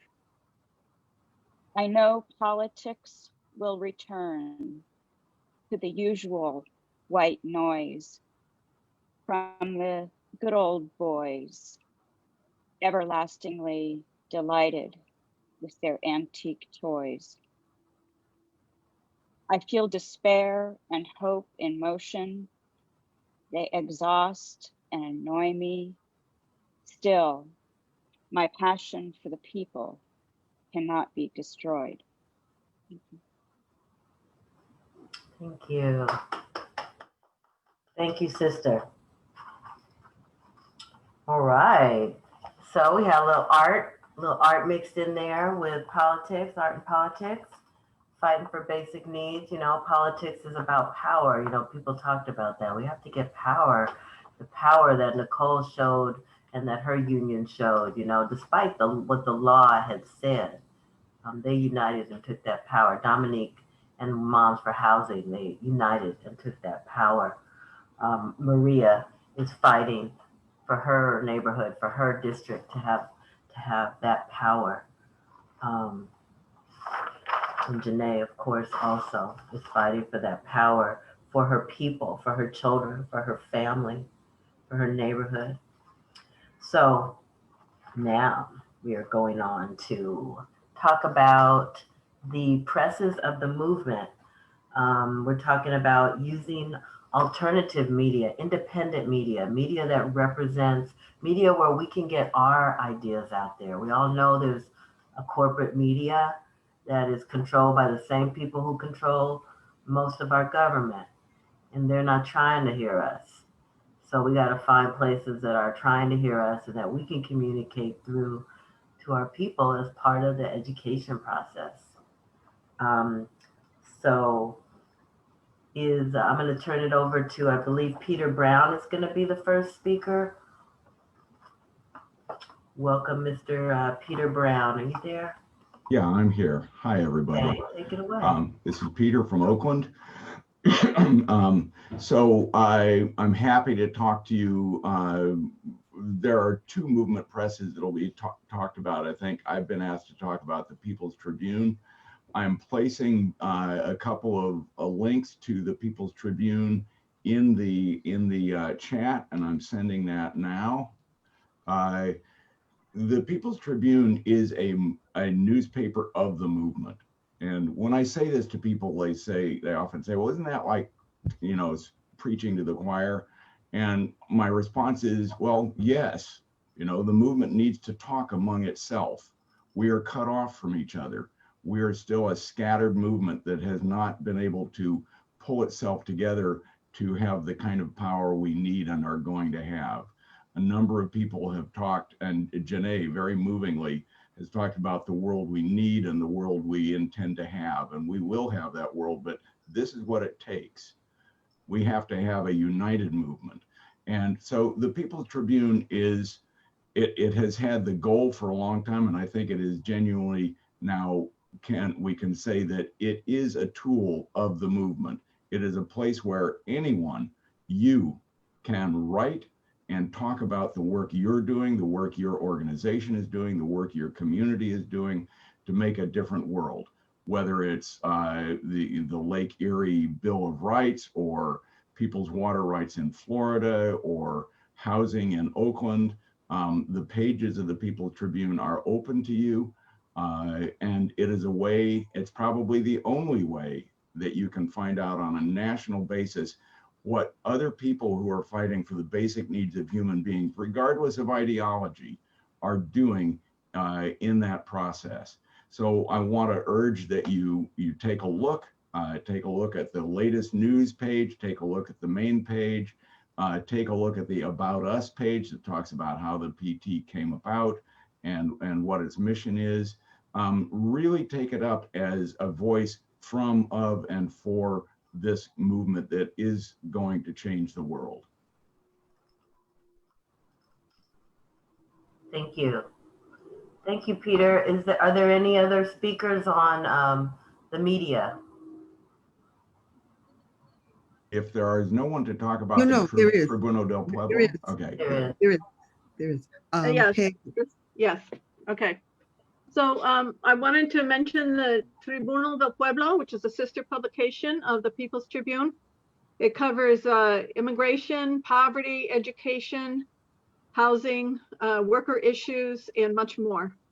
And most recently, it sponsored an excellent 5-part Zoom to the Border series about conditions at the border, featuring dozens of grassroots leaders.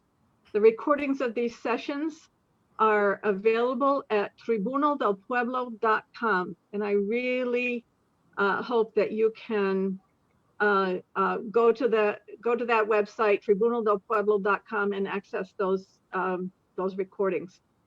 I also use Truth Out, which is a daily source of several progressive left articles that can be delivered to your email inbox, which I always find helpful. Those articles are from many different sources, such as Common Dreams, Salon, and Democracy Now!, as well as original pieces from Truth Out itself. And I use these regularly for information and perspective. And just really quickly, Portside is a labor-oriented source that publishes an article every day that I have also found very useful.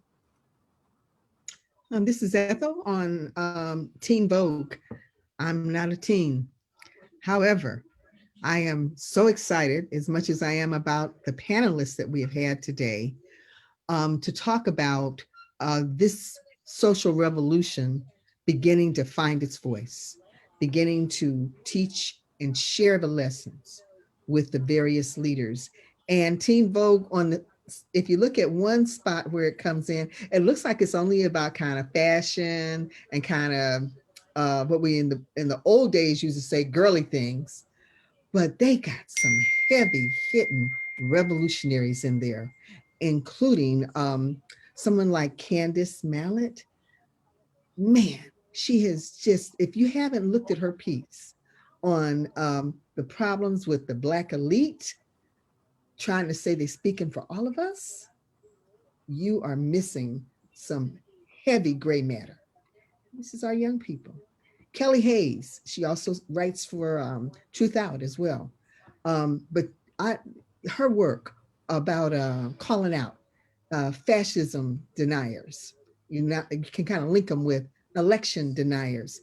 The point being is that one of the attributes of this period, besides the pain and suffering that all of our speakers addressed in some form or fashion, we are also carrying a tradition that we can envision and see a new and better world, and we can teach one another about what that reconstruction will look like. So when you think about these presses of the movement, People's Tribune, Tribunal del Pueblo, Teen Vogue, Truth Out, Portside, these are, some people think of them as alternative, but to me, they are about our people's voices and the genuine places where we can actually learn the lessons and fight to get the class power that we need. Thank you. This is Sarah. Okay, Sarah, go for it. I'd just like to speak briefly, just, a shout out for the People's Tribune. I'm on the homeless desk. I help edit the homeless movement coverage. But it's all linked up. They're all related to each other. It's all a vast movement for social transformation, and for those of us on the bottom to get what we need to live in a cooperative society. We really want your stories, because your stories on the fronts of your struggles, your specific struggles, your triumphs, your strength, your takeovers, your organizing, your going into state houses and saying, no, we're going to be heard, your eviction defense, your homeless organizing in the homeless encampments in the winter. We're saying we're not going to have our tents taken, we're not going to be moved. These are the stories of our revolution. And so please, peoplestribune.org, check it out. Send us videos. We can transcribe, we can interview, write for us. I could go on and on. This is your paper, it's your story, and it really is to me, it's the paper of this revolution that we are in, that all of you are the leaders of. And so I could go on and on, but I won't, but please do. And we also have latest news, and we link to other stories that by other outlets. So yes, Thank you so much. And they also they have on the latest news page, they have videos as well, and that's where I saw Janae Manley speak. Was on the People's Tribune latest news website. So if you all have stuff, definitely contact the People's Tribune. You can send it, as well as some of these other outlets. Great. Ms. Rhea, our next agenda item. Yeah, so it looks like we will be, actually, Victoria King and Ethel Longstaff will be introducing a video for us. And so I want to invite Victoria King and Ethel to introduce themselves. And I'll pass it to you, Ethel, to start us off. No problem. Thank you. I have just been delighted and inspired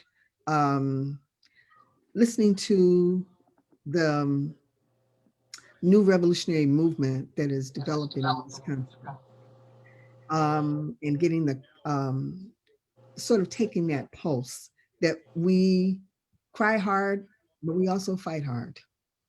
And that's a good thing. And I've just had an honor to work in this, do this kind of work for more than 50 years. So I'm gonna turn it over to Vicki, and then we're gonna put the video on, and then Vicki and I'll talk. Go ahead, Vic. Vicki. Hi, can you hear me? Yes, My name is Victoria King. I'm a new member of Learner out of Oakland, and I'm gonna talk a little bit about my experience with Learner, but first we're gonna put the video on, which is I for Innovation. Wonderful introduction.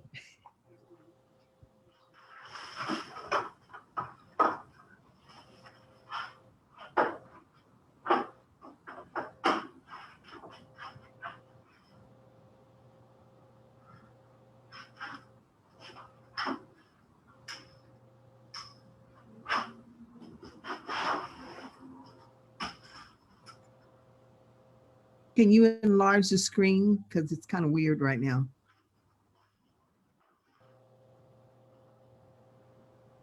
Be sure you have sound.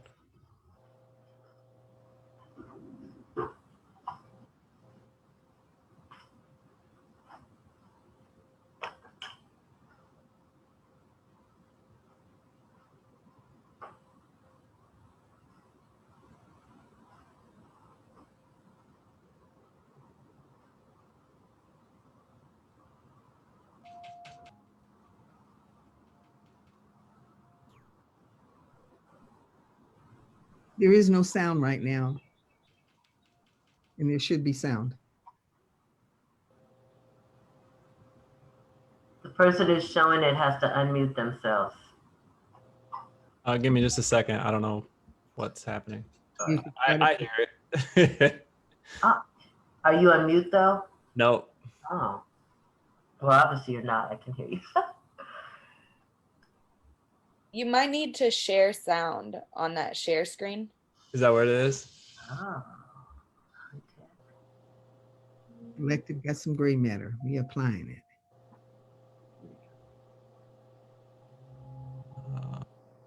Let me check the advanced setting. Hold on one second. Bottom left of the share screen.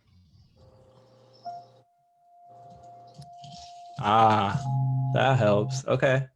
Yay. Thank you. Thank you.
Thank you. Okay, so I'm going to speak first, I guess. Okay, so Lerna is extremely important for this moment. Since joining Lerna, I have found a different and more effective way to use my voice. Before joining, I knew things were bad, but I wasn't quite sure of the correct words to express it so I could openly discuss the current state we're living in with other people. In a time where people are desperate to just be heard, it is important to be able to meet them where they are at. From the study guides to the excellent political discussions, I feel a different kind of confidence when speaking to neighbors, friends, and even strangers. Lerna is involved in so much locally, from working in local elections to working with the Poor People's Campaign, from working with defund the police to homelessness among women, from fighting evictions to canceling rent, from Breonna Taylor to George Floyd. We have stayed informed and involved. In Oakland, we have had several people's campaigns. Carol Fife ran for city council in West Oakland and she won. Carol worked tirelessly to achieve this. She ran against a two-time incumbent who was supported by the mayor. And with the people of West Oakland seeing how real she was, she prevailed. A definite win for all of Oakland. Another grassroots campaign was run by Oakland native Mike Hutchinson, who won a seat on the school board against tough competition. He had investors and even Pete Buttigieg against him, but the people also prevailed there. And I learned that as important as it is to get Trump out, we also have to fight corporate Democrats. For example, we managed to keep our at-large city council seat in the hands of Rebecca Kaplan instead of the corporate Democrat candidate who was endorsed by the vice president-elect. Being involved in all the exciting things happening locally through Lerna has been eye-opening and very rewarding. From protesting the murder of George Floyd to campaigning to have rent canceled, I've been involved at some level. I participated in a huge teaching with wonderful speakers like Carol Fife, and I was able to speak about the People's Tribune.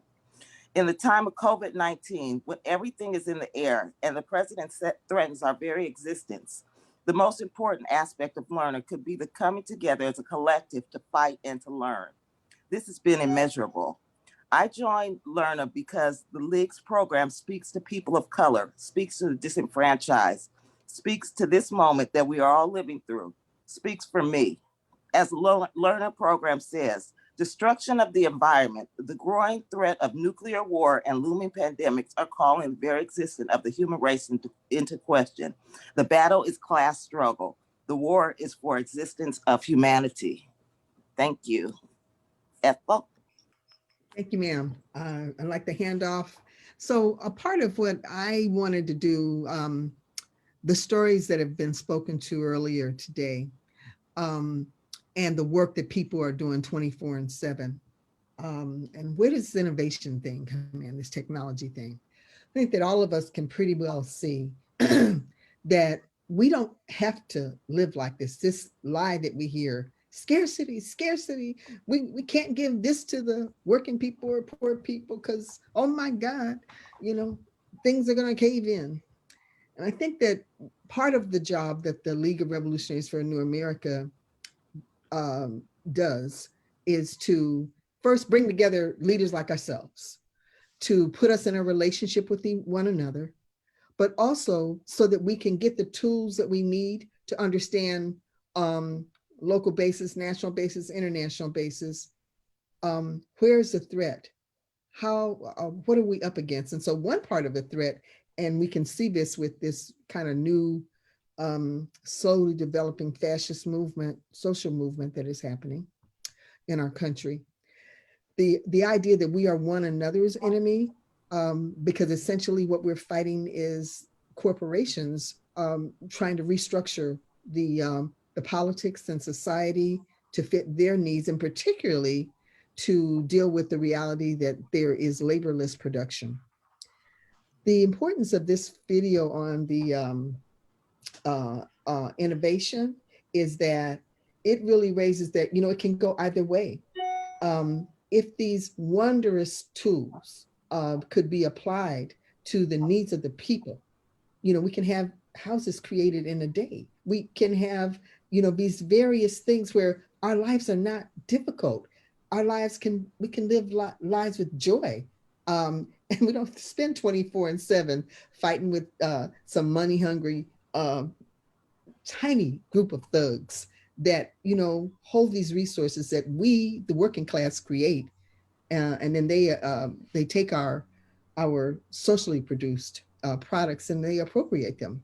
So we are at a particularly dangerous point at this juncture, because the effort is, they don't really need the pretense of democracy in the same way. Maybe you kind of notice that the voter suppression that African Americans have encountered from day one after the end of chattel slavery is now being applied and as a disenfranchised whole population of workers.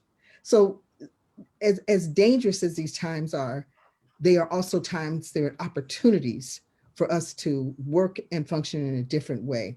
So the other part of what Learner does, bringing leaders together, secondly, organizing and educating ourselves, how can we enhance and make our individual movements stronger based on our understanding of who we're up against and what we need to do to advance.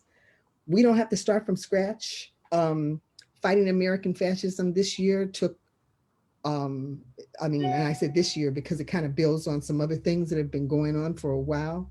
But when we look at the response to the murder of Mr. Arbery, the public murder of George Floyd, and then the hidden one on Sister Breonna Taylor, something snapped in the American people. And no matter what they are trying to do, they're trying to make us think that it is not significant that up to 26 million people marched, demonstrated, raised a whole bunch of hell, brought down statutes, things that I wouldn't have imagined that we could have raised. Now, that doesn't mean we're not being attacked. Our class isn't being attacked again, because it is. But the elevation of the demand to defund and abolish the police has captured the imagination of the American people. And no matter how many corporate Democrats talk about that's the reason they lost them few little stinky seats, the numbers say different. the numbers say that it's the young that delivered Biden his victory. The Janaes, I think somebody else said that they registered and voted today. Younger ones, and I think it was Jack in his poem was saying that these youngsters who are looking at voting as not simply a passive role, but it's a place to, in fact, exercise. How do we get power? The power we need so that our communities can thrive. Well, we spend a lot of time in Lerna thinking about trying to figure out how to put our respective efforts in a relationship so we can work towards a common mission and a common vision. When you think about the demands, that at the heart of it, as we've spoken to, we have this demand of that we understand we need a cooperative society. And let me just be very specific. That means that any and everything that we need as human beings, from clean, accessible water to housing, education, healthcare, all of those things must be publicly owned and socially and socially managed. That the distribution of a social product needs to be based on need, not based on if any of these people and their babies and their children have money. That's a big difference. When we think about wealth redistribution, we need that idea that the newly freed slaves had. We need to change all of society so that what we need is primary. And the thing is about the kind of innovations that exist right now, that can happen. But however, it can't happen if they can succeed in divide and conquer. Let's pit the immigrant workers and their oppression versus the Black workers and our oppression. Let's pit the poor whites against everybody because they're larger in number and have to be managed. Well, there's a different future that we must have in order to live. And so this question of understanding the role of class and race, what has been its legacy in American politics, it's built it to be the largest power on the planet. We spend time thinking about those things, but not while we're, not just, at a coffee shop talking about it, but much like you all, as we're in our protests, as we're in our educationals, how do we, the workers of this country, take control so that the destiny that we have, I don't care which corner of the country you live in, that we can stand up and fight together. One of the things that all of us know and can point to, what the Trump-led American fascists have done is really build on the culture of fascism that has been in America from its inception. Our opportunity today is by having particularly the women who have shouldered this in a disproportionate manner, and many of you have spoken to it today, can lead in pulling down not just the symbolic statues of white supremacy and male supremacy, but the engine that drives it, which is private property, corporate property relations. This is our time, brothers and sisters, and particularly to the women who were bold enough to tell your stories, share your stories.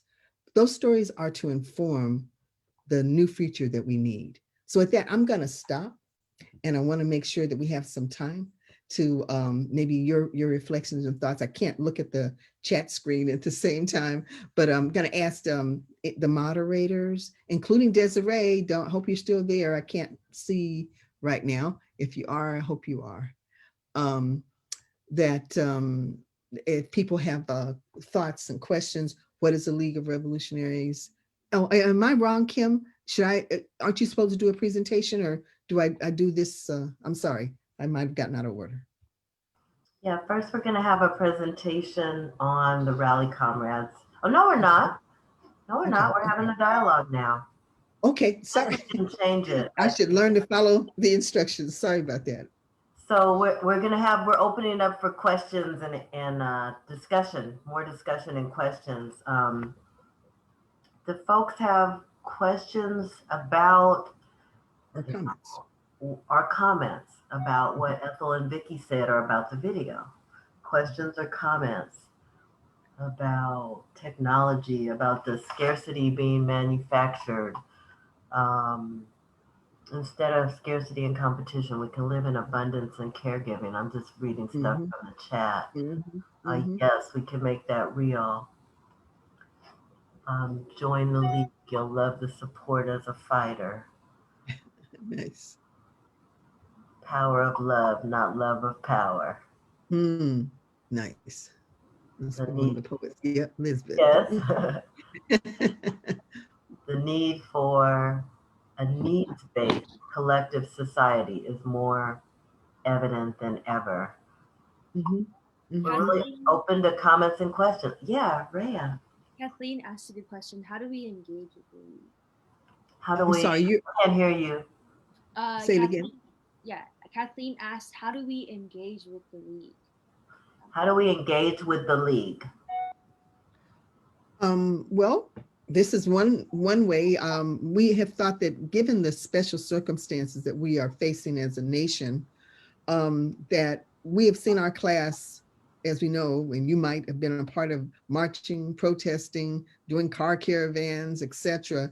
And then significant numbers of young workers who the ruling class has always tried to say, that particularly the Democrats have always tried to say, oh, yeah, they're there and they raise Cain, but they never show up, they never vote.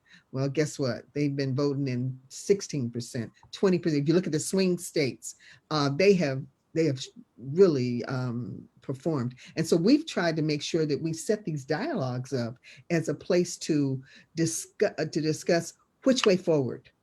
We have a program. I have a political resolution. We have we have an idea about a strategy of how do we go forward in this thing. So there's a way you can find our program, and the political resolution is on the website. Certainly, you may contact any of us that are involved. There are members in the planning group that have worked extensively in communities all over the state and the country. When I say the state, California, but it's a national meeting, so I better say all over the country. And there were some other people who talked about the Greens in Michigan. We just didn't get a chance to get to their question. But this thing about a third party process, it's not the distant future. It's that both of these parties are really fragmenting, breaking up. And it's, I think when Maria and Desiree talk about the particulars of California, they're telling you from the inside out how that rot is showing up, and people are beginning to select other ways. So we're in that too. You look at any street corner, every piece of organizing, in some ways we obviously try to hold up. We are trying to be about bringing those leaders together, and they have a home here in the league if they have the same mission.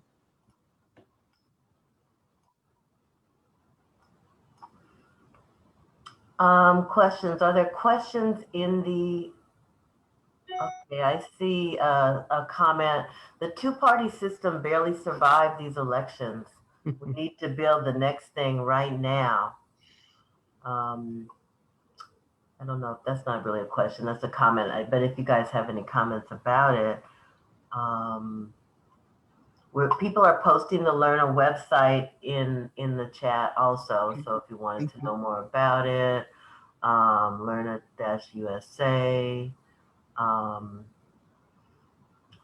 And there can be, are there any questions either for the other panelists as well?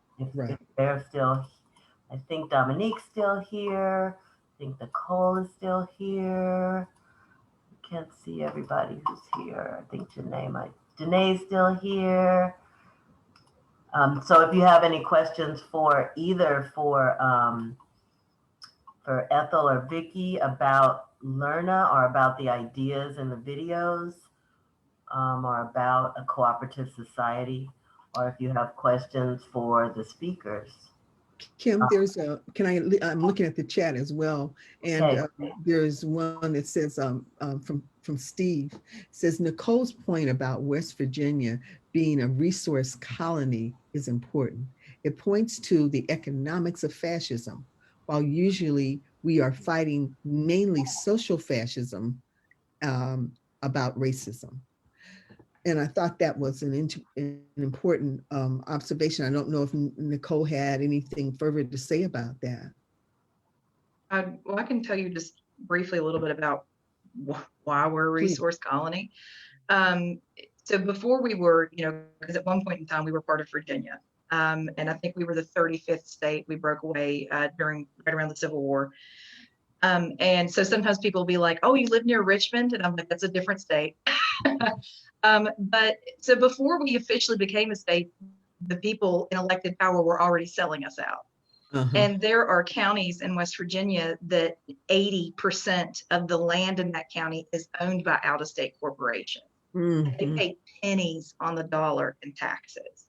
So, I think sometimes whenever the people in those positions say stuff like, "Oh, we just don't have the money." Well, there's always money for the wealthy and there's always money for the rich, but there's not enough money to, fix a water system that should have been fixed 20 years ago. Or provide healthcare services. And, we probably everyone on this call has known someone that has had to choose between medication or food, or has chosen not to go to the doctor because they just couldn't afford the copay or the repercussions of that of missing work because they didn't have paid time off. And so, talking about that, I think sometimes people think like resource colony is some type of foreign concept, like that it only happens in South America or somewhere else, Africa, wherever, but it's happening here. And I just think it's important to recognize that it's a whole system of putting down an entire population, and that we really are just fodder, that that we mean nothing. And that's been a very pointed, unfortunately, thing that I've learned recently surrounding COVID-19. Yes. West Virginia has a very, very vulnerable population, and we still haven't closed schools. Like, according to the Harvard map, we're all orange and red for the rate of infection. And yet our governor created a new color, like gold, and he's changed the metrics. The caucus that I belong to, we started tracking cases, like through valid means, like through when school systems will put it out. It's like www.wvcovidtracking.org, and the State Department of Education blocked our website. So we bought a new domain, and this is all just teachers doing it on their own time. So, like, you have to do what you have to do to protect your people. And so we're still in the middle of fighting to show that we matter. And that, I had a step grandmother that died this summer because there was a breakout at her nursing home. And they're only counting nursing home cases and prison cases as one, or university cases as one person. And so it's been really difficult to manage that and to try to protect yourself when you feel very expendable. Nicole, thank you. And one you brought up. So here's something, and I know we have to shift because I'm getting pressures that say we got to the next agenda points. I think that this also illustrates people in our country are hungry for political clarity and for ways to build the bridges for unity. And that is what you will see that LERNA is focused on. And I really applaud all of you for your work. I'm turning it back over to you, Miss Kimberly. Thank you. I'm going to give a really brief presentation on the newspaper of the League of Revolutionaries for a New America. And let me try this. Nicole may know if she's teaching Zoom classes. So there's a few of us on here who are instructors and teachers, and I've learned a lot, more than I ever wanted to know about this kind of thing. But let me see here. Stop. Oh, shoot. Sorry. Stop share. And I have to reshare and pick the big one. All right. So I just wanted to really briefly talk about Rally Comrades, which is the voice of the League of Revolutionaries for a New America. It's our newspaper. I am also a member of LERNA, the League of Revolutionaries for a New America. We're the organization that has hosted this wonderful panel, and it's been really great hearing from people. There's people from the league and people not from the league on this call. And we are an organization that here's kind of part of our mission. Today, whether through words or deeds, vast numbers of socially conscious people declare themselves revolutionaries in opposition to the degenerating social and economic conditions. The League's mission is to unite these scattered revolutionaries on the basis of the demands of the new class, to educate and win them over to the cooperative communist resolution of the problem. The demands of this new class for food, housing, education, healthcare, and an opportunity to contribute to society are summed up as a demand for a cooperative society. Such a society must be based on the public ownership of the socially necessary means of production. So some of these words you might be like, what the heck are they talking about? And some of them, you're like, okay, I totally get down with that. So we are, so Rally Comrades is a newspaper that really is a political newspaper that talks about a political newspaper that talks about the approach to achieving a revolution in this country. It talks about political consciousness. It talks about the motions and the movements that are going on in society today and the people that are fighting for it. This is what the newspaper looks like. Here's an article that is about Maria Estrada. We had her as one of our guests, and so people in the league work in different movements around the country, and we teach. We're teachers. Teach about society and we learn from the people fighting, and we try to teach to the people who are fighting as well, so that we can come to this new society that we understand is possible. We have different committees in the league, and there's people on this call who helped contribute to writing this article, Pandemic Drives More Privatization of Higher Education, talking about the issues in higher education. They're using this opportunity. Many of us feel they're using this opportunity of COVID to push us all to online education, and I'm not sure if we're going to be able to get back out of it.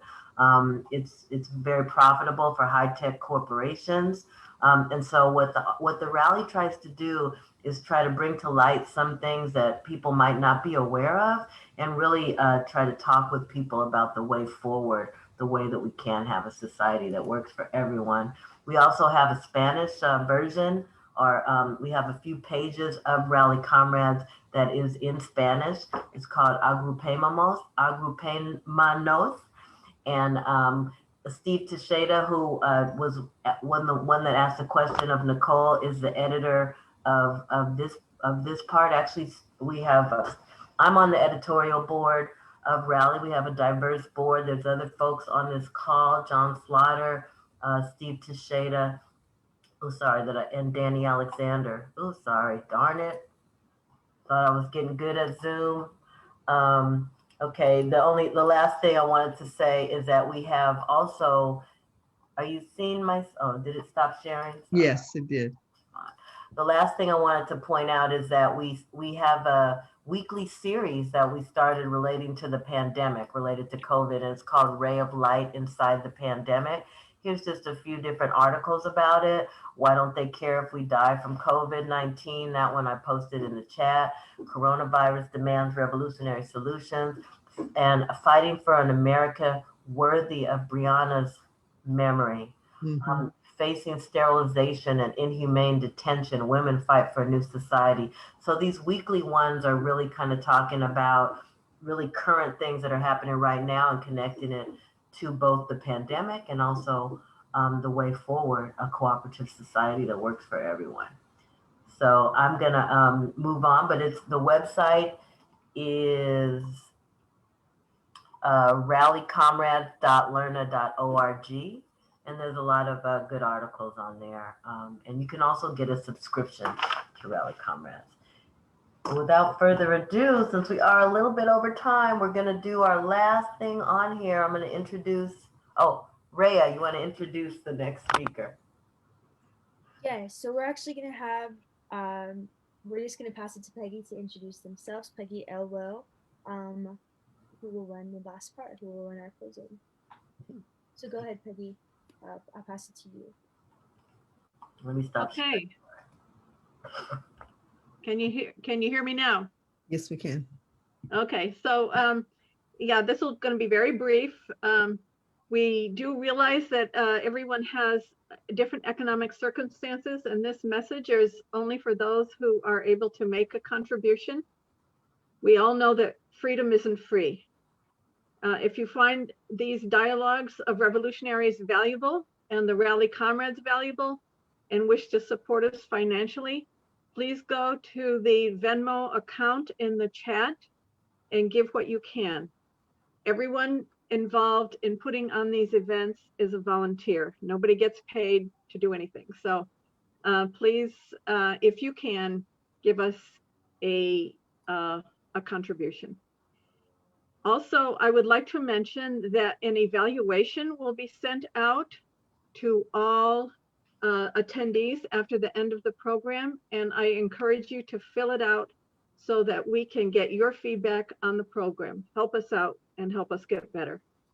Thank you so much, and that's it. Back Here's to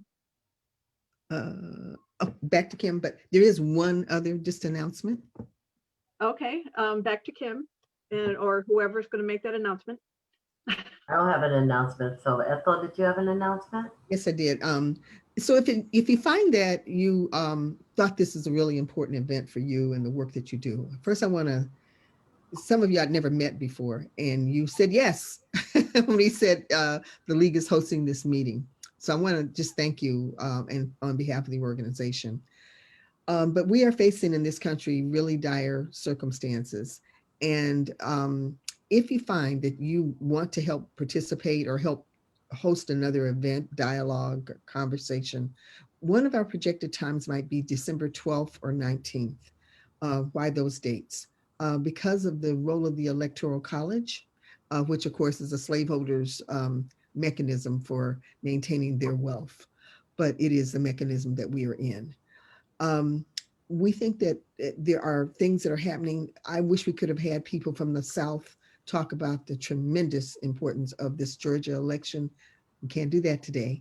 And so if you might like to have the perspective of revolutionaries on that, you might want to help be a part of co-hosting a future event. Put those kinds of comments in your evaluation and let us know what you're interested in and what you're willing to put your shoulder to the wheel on. Thank you, everybody. Thank you, planning committee. Great job, hard work, necessary. That's All right. Thank you.